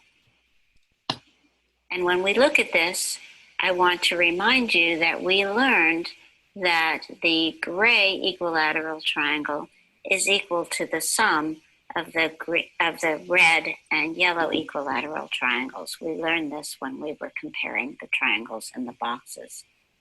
So here we have another way of seeing that the area of the figure built on the sides of the right angle triangle of the two figures is equal to the area of the figure built on the hypotenuse. And this is true of any regular polygon. So here's a regular triangle that is an equilateral triangle. What if we doubled these figures? What would happen? Let's double this triangle. And here we have a figure. It's a rhombus. Can we double the yellow equilateral triangle? Yes, we can. Here we have a rhombus. Can we double the gray equilateral triangle? Yes, we can.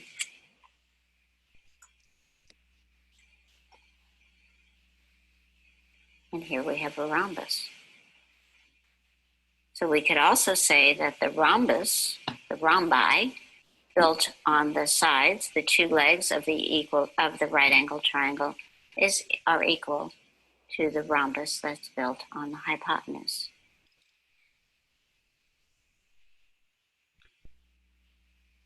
What happens if we add a third piece to each of these figures? This is a trapezoid.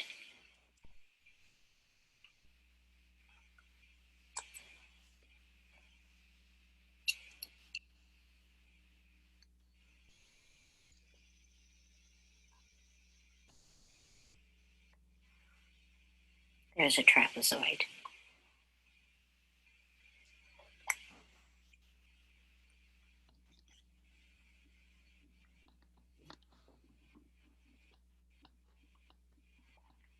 And here's a trapezoid. So the sum of these two trapezoids is equal to the trapezoid built on the hypotenuse. And since we've worked with these constructive triangles, we know that if we keep adding additional figures to the triangle, we can build other polygons And I would challenge you to see if you could build a hexagon. Okay, so this is a really beautiful presentation, and the reason I show it to you is to kind of have you, even without seeing the whole set of lessons that leads to all these conclusions, it sort of gives you an appreciation of how all these materials are related to each other. Okay, the idea that not only is I didn't know this actually before my training, that not only is the sum of the squares of both sides equal to the square of the hypotenuse, but really the sum of all these geometric shapes, so the sum of the trapezoids that you can make on both sides is equal to the trapezoid. And it makes sense if you think about it. The sum of the triangles, anything you make is going to be equal. So that's a really beautiful thing. And I just show it to you to give you an appreciation of how all these materials work together. Now let's take a look at,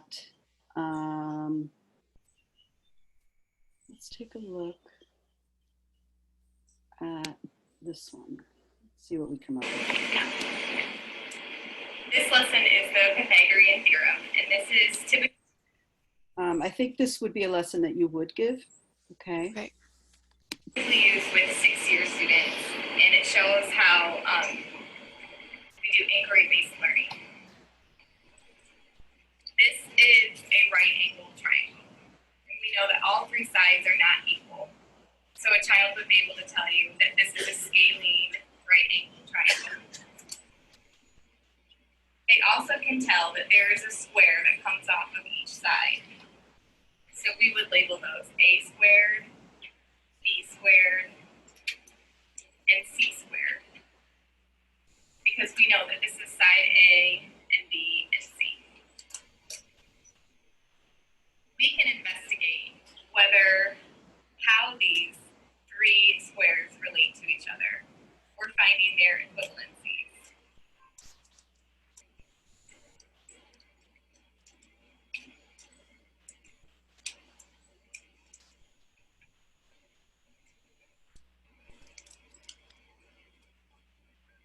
There may be a student in the room who says, I wonder if the reds might all fit in both squares.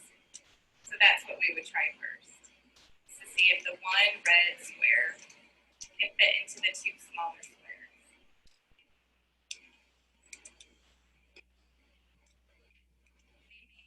Patterns with their work.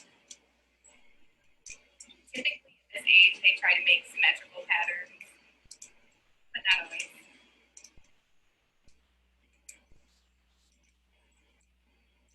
I can see that a square of C fits equivalently, exactly equally, into the two smaller squares of A and B.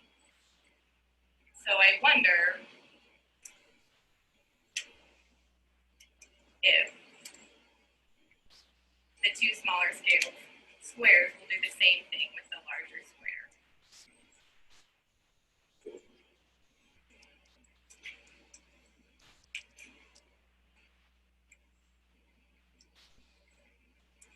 I think there are 3 or 4 ways to make an exactly symmetrical pattern with this square. I don't remember them all, but the students almost always figure them out. I'll show you some pictures of that with Tom. I can see that the red squares, which are all in here, fit equally into the A square and B square, and that these two squares combine to make the big square. So what I have found is that A square plus the B square Notice how is the same as or equivalent to you're introducing C square. equations. Mm-hmm. I also know that this is the square of 3. 3 times 3 is 9. Our students learn early on that if you say you have a square of something, it literally makes a square in mathematics. So I know that this 3 squared is 9. So she's working with a 3, 4, 5 triangle. Mm-hmm. And then this is the square of 4. And 4 4 squared is 16. And I also know that this is 5. I can't see there's 1, 2, 3, 4, 5 times 1, 2, 3, 4, 5 in this square. So 5 squared is 25.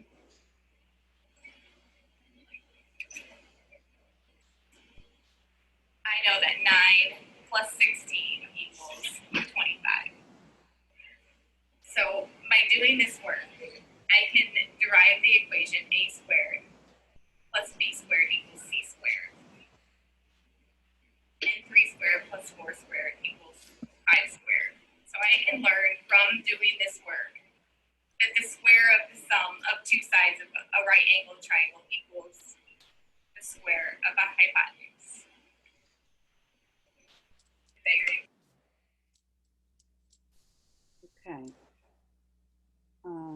So that made it pretty clear. Let me share with you some pictures of these patterns that you can make, which are kind of cool. Let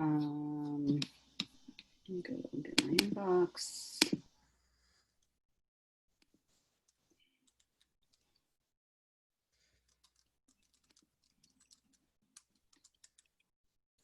Okay. I would like to download that.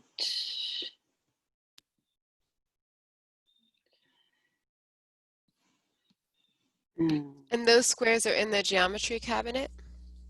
Yeah, Okay. absolutely. So you can make, so here's one pattern you can make. Mm-hmm. Here's another pattern. I have another one for you. This one here. So you see some other really fun patterns. All right. And I'm going to go ahead and get these into the classroom so you have them.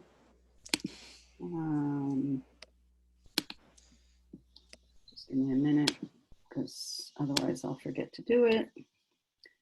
We'll add these in. It's a file. Sorry. No matter where I move the pictures of you guys, they're in the way. Browse. Go to downloads.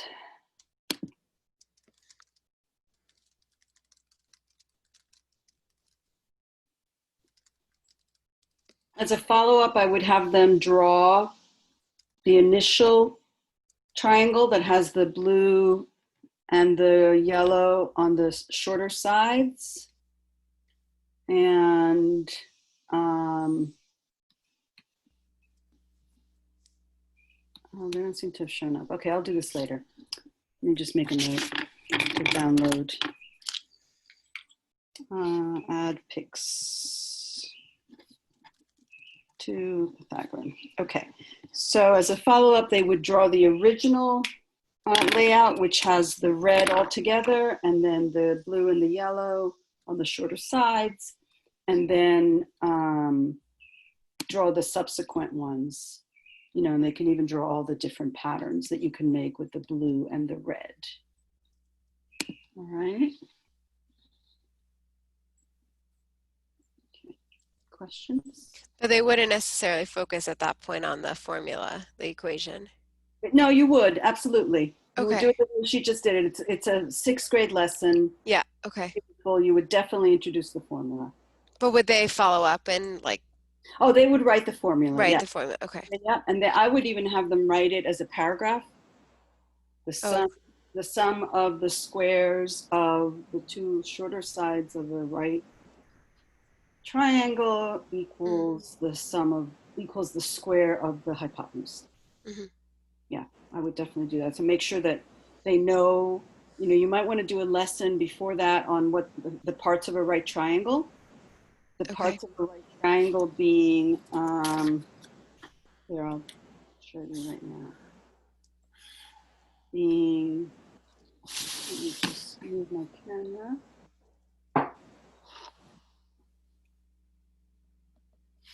So being the minor leg, the major leg, and the hypotenuse. So this lesson needs to be given if they don't know it already. I would show that the minor leg is usually labeled as A, the major leg is usually labeled as B, and the hypotenuse is labeled as C. So there it is. Okay. Right? So yeah, I would definitely give the formulas. Okay. So let's go back to sharing our screen. Let's see what else we have in our Google Classroom. Come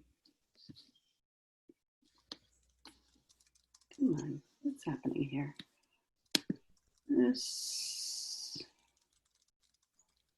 Why isn't this working?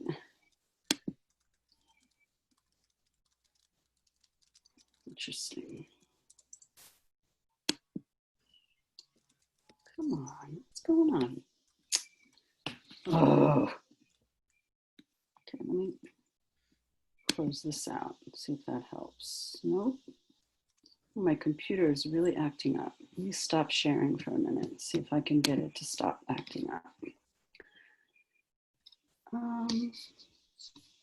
Wow, it's really weird. Just won't let me. Let's see what this is. Never seen my computer do this before. Don't know why it's doing this. All right, I'm going to need to leave you for a moment and come back, okay? Because I need to reboot or something. My computer's not doing what it should. Yeah, no problem. I'll be right back.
Okay, you guys still there? Yeah. All right, let me see if that took care of my problem. Once in a while, computers just need to be rebooted. So nothing else will do. All right, there we go. Okay.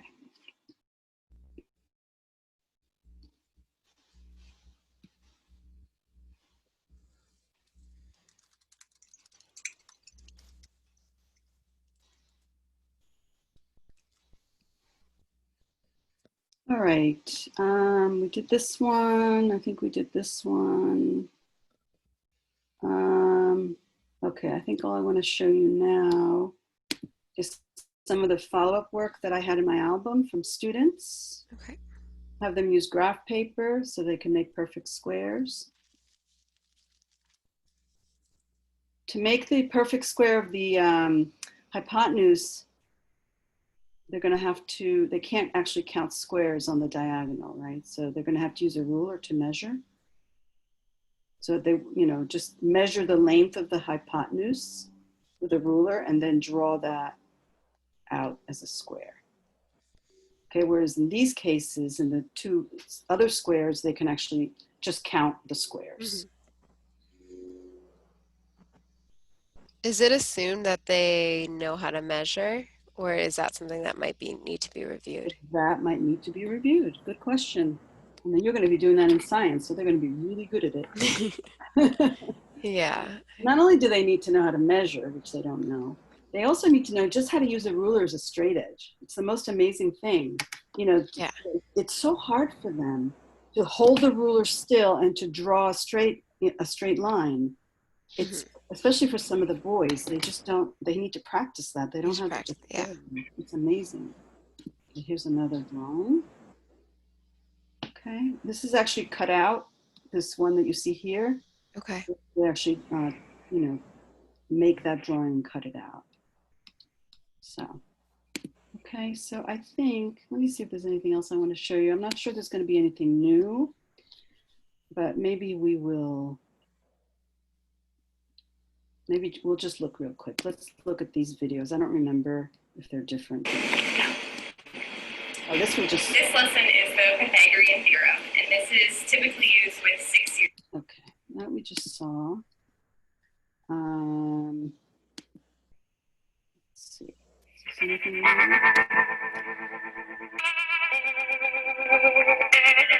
Oh, this one just has annoying music. Oh, so yeah, he's doing it. This is kind of a cool thing. So he's doing it just with paper. Okay. And they probably actually measured a 3, 4, 5 triangle to do this with a ruler. So this might be, it looks like he's doing it with Post-its. Yeah. So this could be a really fun music. Did you hear anything I said before? Yeah. On the video, if you want, you can click the mute button on the YouTube video. Yeah. Thank you. You heard me before? Yeah. Even though okay. Oh yeah, because I muted the computer, but my microphone was still on. Okay, good. Yeah, so I thought this was a really nice thing to do with just Post-its.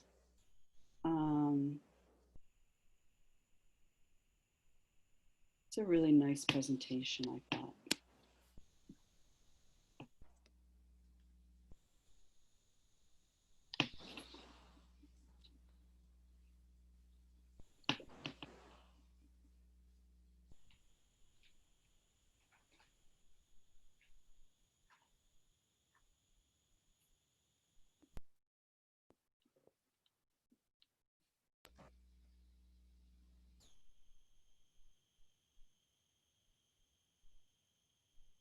So now he's breaking it up into the smaller squares so that he can rearrange things.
He wrote his 9 backwards. Oh no, I see what he's doing. I thought that was a 9 backwards. Mm.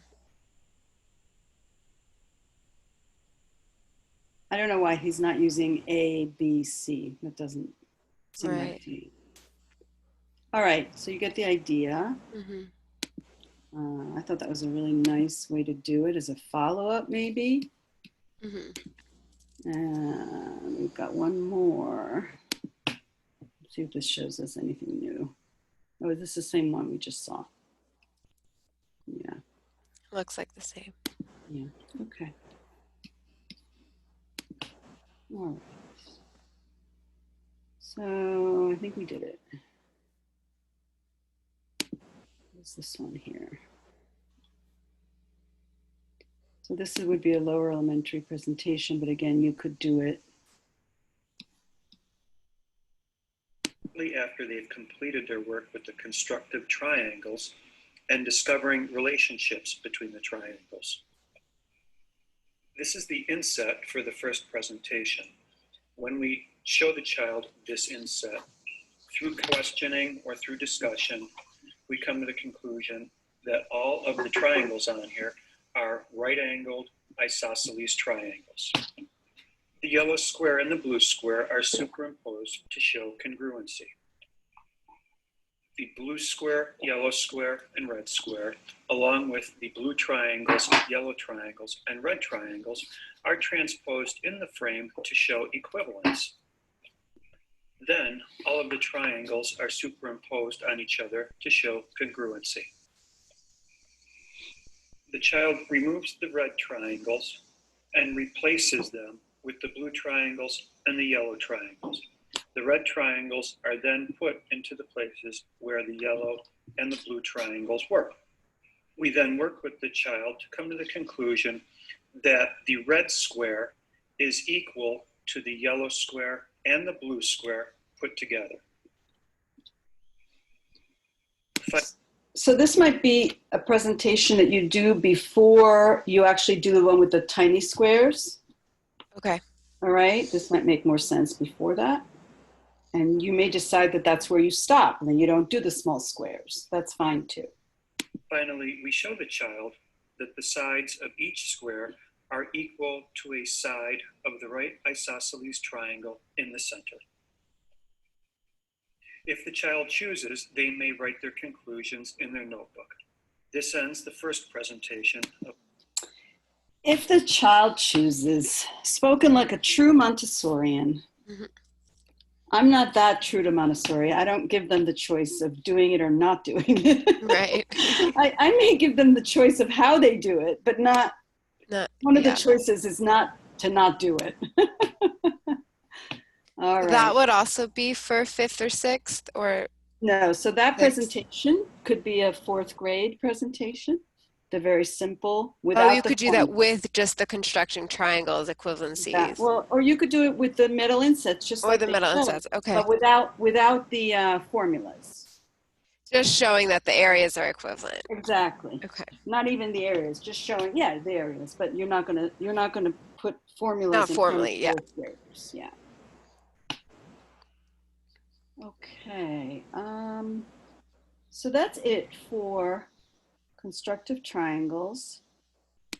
I want to take a look at the schedule. I think we might end early today because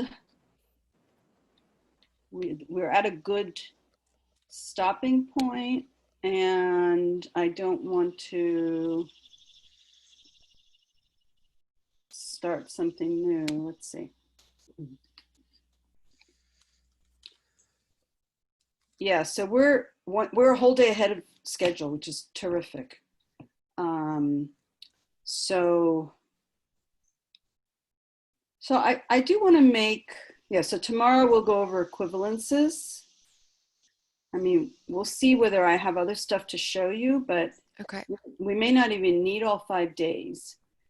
What I do want to say, just to be clear, this is typically a 50-hour course, actually 40 hours, okay? Okay. So obviously, you know, I can't call this a full upper elementary geometry training. It's really an introduction. For the full one, and if I had a full week of 40 hours, I would be going through all the presentations and showing you how everything flows. I didn't think that was necessary in our case because of the dual curriculum. Okay, we just don't have the time to do all these lessons. Frankly, even without a dual curriculum, I've never seen a Montessori classroom that has had time to do this whole curriculum. Okay. It just, there's not really time. It's a beautiful curriculum, but it's really presented in pieces as much as we can fit in. So, so I do want to just point out that this is, an introduction to the upper elementary geometry. Right. Okay, any questions on what we did today?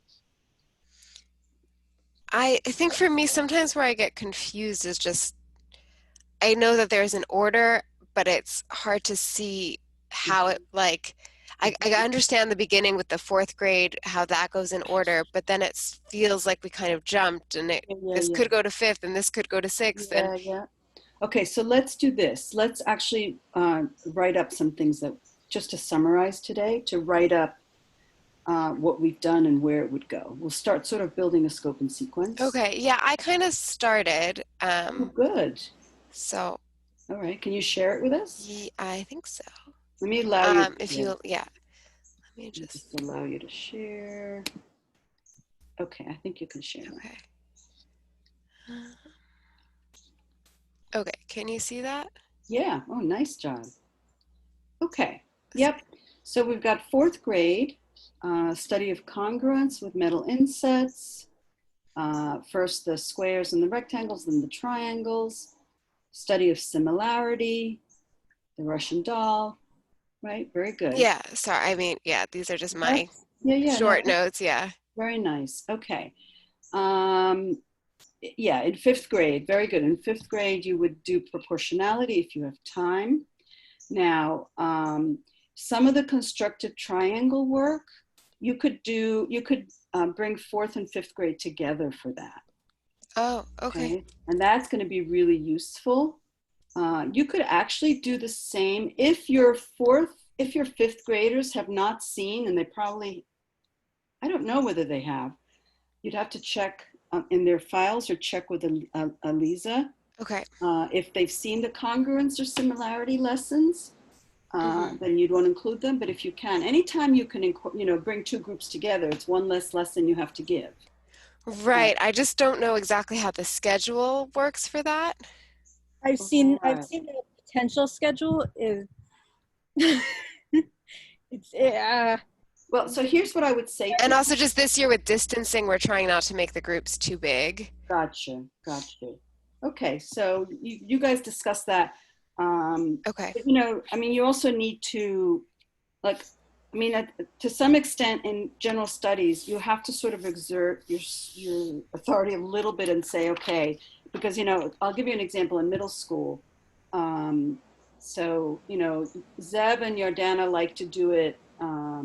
So that for Humash, for instance, they do all the grades together by gender. So they have all the girls together and all the boys together. Now I tell them what I need in terms of my math groups. Right. And that sort of gets established first because the math groups are all mixed up between, grades and gender, etc. Yeah. They kind of work around that. All right. So I think you might have to do the same kind of thing to say, look, I need 4th and assuming you're, I'm assuming there's no distance learning. I'm assuming you're in the classroom and you can do this. I don't know. Yeah. I don't know how the pods are going to work. I have no idea. But as much as you can to save yourself time to bring groups together. But again, you'll work that out. Okay. Yeah. Miriam and she was showing me a sample schedule and they kind of did that. They put Jewish studies in first and then we put the general studies in around that. In middle school, that we do it the opposite way, but that's because I'm only available a certain time, not there full time. So okay, because I'm not there full time, I tell them what my schedule allows, and then they sort of build it around that. So it's a little different. Okay. All right. We just built it out to geometry as like 4th grade is once a week, 5th grade is once a week, but it's divided into 2 small groups because it's a bigger class, and then 6th grade is once a week. Okay. So they're divided into small groups for distance in the classroom. Right. Just 5th grade is in 2 groups. Right, right. Yeah, So I would teach each 5th grade geometry lesson twice. Oh, that's interesting. I mean, I know that under normal circumstances, we have a hard time fitting in all the lessons we need to. So this year you have a dismissal that's a half hour earlier, and you have 2 lessons where you really only need 1. So if they can fit it all in, I think it's wonderful. Okay. You know, I'm a little cautious about how all this is going to work, because, you know, how much are you going to cut into work time? You know, it might really, we might really need to rethink the way we do the lessons because of the distancing issue. But Okay. I'm sure you guys will work it out. Yeah. Okay, so if there is opportunity to mix, you can certainly mix 4th and 5th grade Okay. for the constructive triangles, as well as the similarity and congruence. Okay. I would not do Pythagorean theorem necessarily with 4th graders, although if you're just doing without formulas, if you're just doing the sum of the squares, then you can certainly do it with 4th and 5th together. Okay. All right. And then we have all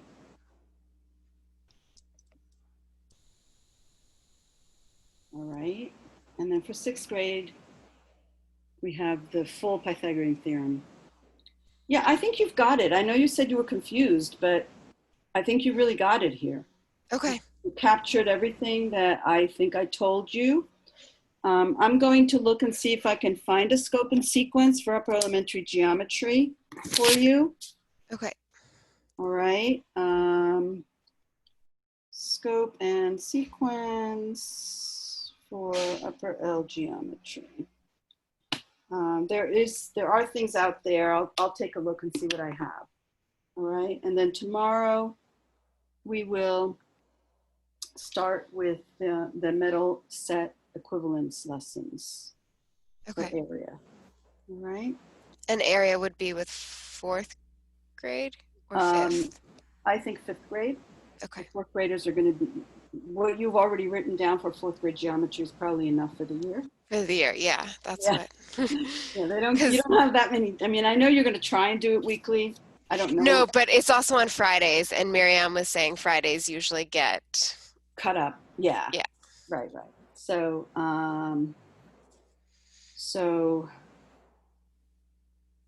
okay. So tomorrow we'll start with, we'll start at 10 o'clock.